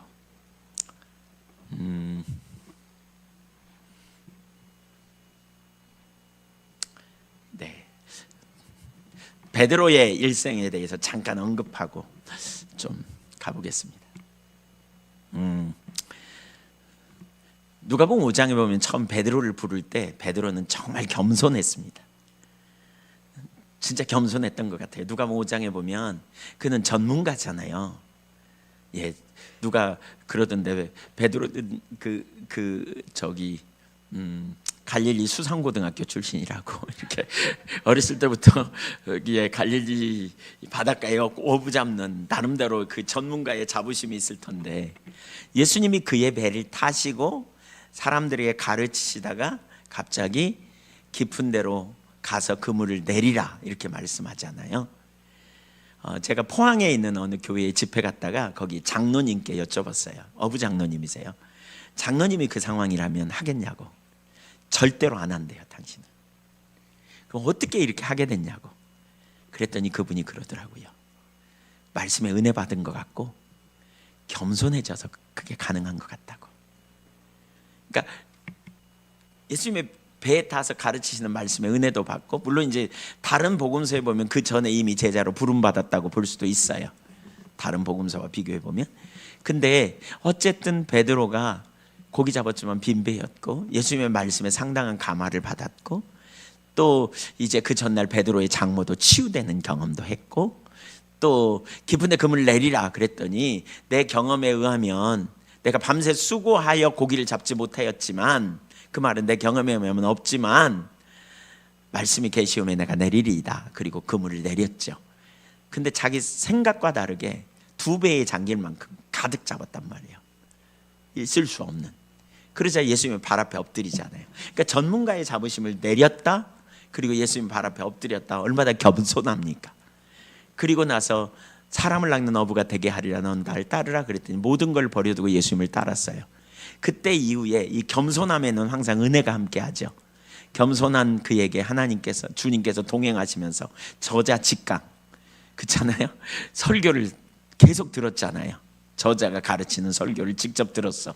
그뿐만입니까? 병자가 치유되고 죽은 자가 살아나는 이런 장면을 계속 목격하고 그것도 하루 이틀이 아니에요. 1년 365일 하루 24시간 3년 동안 이 시대의 어떤 신학교와도 비교할 수 없을 만큼 최고의 신학교 출신이라고 할 수 있는 그런 훈련을 받았어요. 그런 베드로. 예, 너무너무 놀랍죠? 어느 날 베드로에게 예수님이 이렇게 물어요. 사람들이 나를 누구라고 하느냐? 그러다가 너희는 날 누구라 하느냐? 베드로가 덜컥 말합니다. 주는 그리스도이서 살아계신 하나님의 아들입니다. 바요나 시모나 복이 있도다. 이를 네게 알게 아니나 연륙이 아니라 하늘에 계신 내 아버지다. 이거 어마어마한 은혜입니다. 누가 가르친 게 아니에요. 하나님이 깨닫게 하셔서 성령의 조명으로 깨닫게 하셔서 예수는 그리스도요 하나님의 아들이시다. 이걸 발견한 거죠. 예수님이 그를 칭찬하면서 내가 이 반석 위에 내 교회를 세우리니 음부의 권세가 이기지 못하리라. 베드로가 되게 흥분했을 거예요 아마. 근데 그 다음에 예수님이 베드로가 예상하지 못한 말을 하죠. 마태복음 16장 21절 이하에 인자가 예루살렘에 올라가 종교 지도자들에게 잡히고 고난을 받고 십자가에 못 박혀 죽으리라. 그리고 사흘 만에 살아나리라. 예. 이 말을 들은 베드로가 어떻게 해요? 예. 결코 그럴 수 없나이다. 거기 보면 뭐라 그러냐면 항변했다 이렇게 표현해요. NIV 성경에 보면 니부 꾸짖었대요. 예수님을 한쪽으로 데리고 와서 꾸짖었어. 표준 세번역은 대들었다고 번역해요. 예수님을. 자, 여러분 생각해 보세요. 네. 그러니까 제가 예수님이라면 아마 그랬을 것 같아요. 아니, 예수님이 그렇게 말하면 그게 무슨 말이냐고 물어봐야지. 그렇게 결단코 될 수 없다고 이렇게 말해요. 그러니까 제가 예수님이라면 그랬을지도 모르겠어요. 베드로 너 많이 컸구나 이렇게. 베드로의 마음이 교만해졌어요.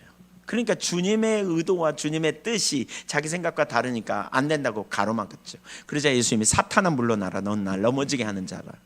그러면서 아무든지 나를 따르고 그러든 자기를 부인하고 자기 십자가를 지고 나를 따를 것이니라 그랬죠. 누구든지 자기를 부인해야 된다 이렇게 말씀해요. 그 다음에 누가복음 22장에 보면 최후의 만찬석상에서 제자들의 발을 씻기는 장면이 나오고 그 중에 제자들끼리 다투죠. 우리 중에 누가 크냐 하는 다툼이 있었다 이런 표현이 있어요. 여러분이 베드로라면 누가 크다 그러겠어요? 당연히 나지 뭐 그러지 않았겠어요? 22장 31절에서 예수님이 사탄이 너를 밀가부로 하려고 청구했어. 내가 그래서 너를 위해 기도했어. 그러니까 돌이킨 후에 너는 내 형제를 굳게 해 그러잖아요. 그럼 뭐라 그래야 돼요? 겸손하면 뭐라 그래야 돼요?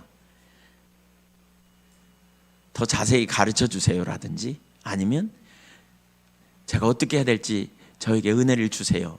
혹은 알겠습니다 주님 제가 깨어 기도하겠습니다 이렇게 해야 되거든요. 근데 베드로는 자기 의견이 이미 많아요. 이미 충분해요. 뭐라 그래요? 주님 염려 마세요. 저 감옥에도 죽는 자리까지 갈 준비 됐어요. 그러니까 예수님이 오늘 밤 너 3번 날 부인하게 될 거야. 그러자 뭐라 그럽니까? 마태복음에 보면 죽어도 부인 안 합니다.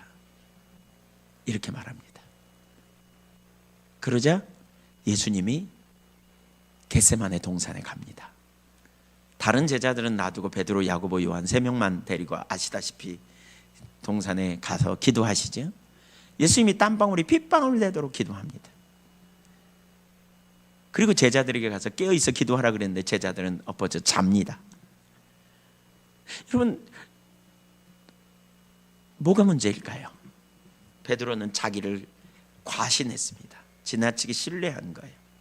자기를 의지한 거예요. 자기 안에 답이 있다고 생각했어요. 자기 안에 능력이 있다고 생각했어요. 예수님이 베드로를 흔들어 깨웁니다.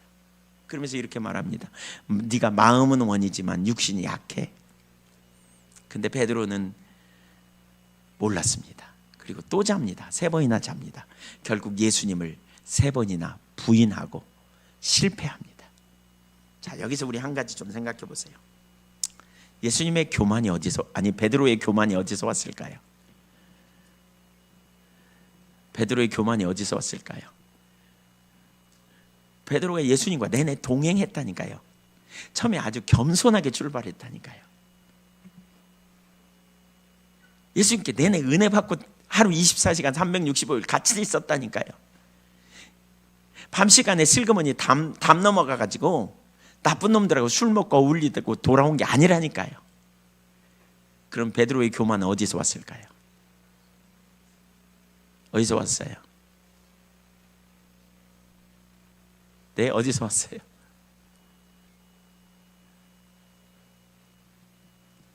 내부에서 왔어요. 내부에서. 한번 따라서 보세요. 우리 안에 교만의 요소가 잠재하고 있다. 그게 아담적 옛 본성이죠. 우리 안에 교만의 요소가 있어요. 근데 이 교만이 언제 발동하기 시작했냐면 금방 끝나겠습니다. 전화가 자꾸 옵니다. 교만이 언제 발동하냐면 우리 안에 그 교만의 요소가 발동하는 건 많이 배울 때, 칭찬받을 때, 은혜 받을 때.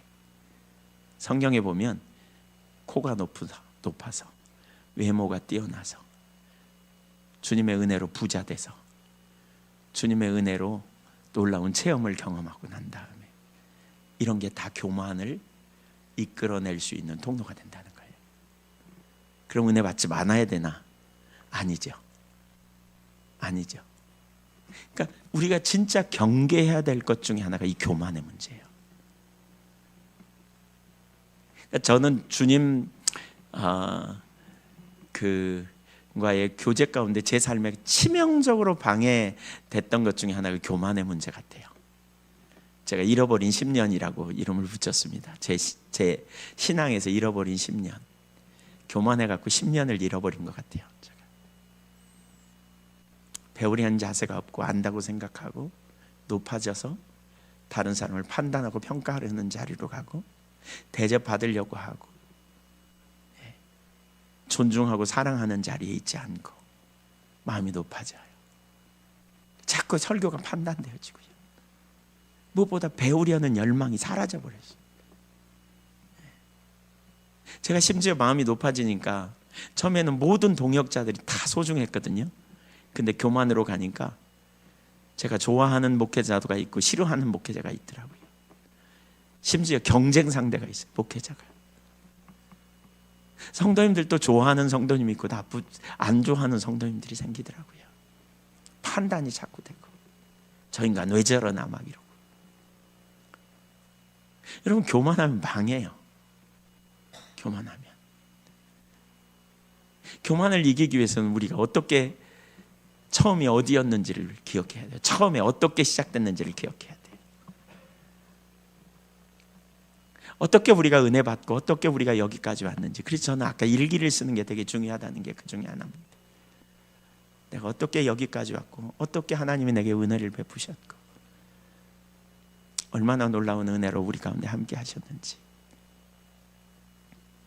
한번 따라서 교만하면 망한다. 겸손하십시다. 근데 이게 금방 뭐 되지 않잖아요. 목사님 아직 안 끝났어요. 저 올라오세요. 예, 올라오세요. 네, 베드로의 마지막 삶을 좀 보기 원하는데 이게 베드로 1기, 1기는 겸손으로 출발해서 은혜 받은 상황, 2기는 교만했다가 실패의 시기, 3기 베드로의 회복. 이 부분을 좀 나누겠습니다. 요한복음 21장 디베랴 바닷가에서 베드로의 3기를 우리가 볼 수 있는데요. 베드로는 물고기 잡으러 바다로 갑니다. 왜? 소명을 잊어버렸어. 한 짓이 있거든요. 예수님 부활하면 뭐해? 내가 한 짓이 있는데 그래서 물고기나 잡으러 가야 되겠다 그랬더니 7명의 제자들이 따라 붙어. 또 거기 비슷비슷한 무리들이죠. 다 한 짓이 있으니까. 근데 무슨 일이 벌어져요? 누가복음 5장과 요한복음 21장은 데자뷰예요. 누가복음 5장에서 일어났던 똑같은 사건이 요한복음 21장에 일어나요. 놀라운 사실은 여기 한 가지 우리 중요한 걸 볼 수 있는데 뭐가 보이냐면요. 놀라운 사실은 예수님을 3년 동안이나 따라다녔는데 여전히 빈배였다는 거예요. 아니 3년 따라다니면서 물고기 어디 있는지 좀 알아야 될 거 아니에요? 서당계 3년이면 풍어를 읊는다는데 여기서 보여주는 진짜 중요한 한 가지 사실이 있어요. 한번 따라해보세요. 훈련으로 되는 게 아니다. 주님이 오셔야 한다. 아멘. 결국 주님이 오셔야 돼요. 우리가 할 수 있는 영역과 할 수 없는 영역이 있어요. 주님이 오셔야 돼요. 주님이 그 밤에 그 새벽에 오셔서 오른편에 던지라 그랬더니 고기가 많이 잡히잖아요. 그런 다음에 베드로랑 이제 제자들을 불러놓고 아침 식사를 주님이 준비해 주시면 먹이시면서 이렇게 물어요. 여러분이 베드로, 제가 예수님 대답해 보세요. 한번 대답해 보세요. 요한의 아들 시몬아, 너 나 사랑하냐? 네, 왜 이렇게 자신감 없어요? 뭐 3번 부인한 것 때문에 그러죠? 두 번째 또 물어요. 요한의 아들 시몬아, 너 나 사랑하냐? 3번째 물었어요. 원어적인 차이가 있지만 전 3번째 물음에서 이걸 봐요. 요한이 심히 근심했다 그래. 베드로가 근심하면서 그러니까 왜 베드로라고 안 부르고 시몬이라고 불렀을까? 처음으로 돌아가는 거예요. 처음으로. 시몬의 아들 요한아, 너 나 사랑하냐? 물으니까 뭐라 그래요? 베드로가 근심하면서 이렇게 주께서 아시오매. 사실 저는 이게 어마어마한 고백이라고 봐요. 주께서 아시오매. 뭘 알아요? 내가 마음은 원이지만 육신이 약한 것 주님 아시잖아요. 제가 이렇게 사랑한다고 고백하지만 언제 넘어질지 모르는 인간인 거를 주님은 아시지요. 제가 전에도 사랑한다고 고백했지만 지금 또 실패하고 넘어질 수밖에 없는 죄인 줄 주님 아시지요. 이게 저예요. 예수님이 이렇게 말하죠. 전에는 네가 네 맘대로 띠띠고 다녔지만 이제 남이 너에게 띠띠우리라. 과거에 거기 성경에 죽을 것에 대한 이야기라고도 말하고 있긴 하지만 저는 그렇게 볼 수 있다고 봐요. 그때 이후로 베드로는 비로소 성령의 사람이 돼요. 그는 자기 자원이 아니고 그는 자기 과신이 아니고 그는 이제 성령의 사람이 돼요. 그 이후에 베드로를 통해 성전 미문의 안진뱅이를 치유하면서 3,000명이 돌아오잖아요. 그러니까 사람들이 대거 베드로에게 몰려. 베드로, 야, 이렇게 어떻게 치유했냐고 물어요. 그리고 베드로가 그 장면을 잘 보면 뭐라 그러냐면 베드로가 성질 내는 것 같아. 꼭 이렇게 말해요. 왜 우리를 주목하냐고. 왜? 우리가 아니라고. 누가 했다고? 주님이 하셨다고. 전에 베드로 같으면요, 자기를 과신하는 베드로, 자기가 뭐 좀 했다고 생각하는, 자기 노력으로 했다는, 자기를 과신하고 자기 힘으로 했다고 생각하면 베드로가 이렇게 말할 수도 있어요. 내가 했다고. 거기 내 지분이 좀 들어가 있다고. 여러분, 교회 안에서 은혜로 섬기는 사람은 자기 지분 안 찾아요. 근데 교회 안에서 육체로 섬기는 사람, 자기 자원으로 섬기는 사람, 자기 열심으로 섬기는 사람은 꼭 지분 찾아. 지분. 그래서 시험 들어요. 집사 안 시켜준다고, 권사 안 시켜준다고, 장로 안 시켜준다고 시험 들어요. 예, 그런 사람 여기는 없는 것 같아요. 분위기가. 주님은 아실 거예요. 시댁에서도 잘해놓고 지분 찾아요. 형제들 중에 다 안 섬겼는데, 내가 섬겼는데 왜 내 지분 안 주냐고. 이런 사람은 은혜가 뭔지 모르는 사람이에요. 은혜로 섬겼죠. 교회도 은혜로 섬길 수 있기를 축복합니다. 진짜 주님의 자원으로 섬기십시다. 우리 육체가 아니라 주님의 은혜로, 주님의 능력으로, 주님을 힘입어서 섬김으로 주님께 영광 돌리는 여러분이 되시기를 축복합니다.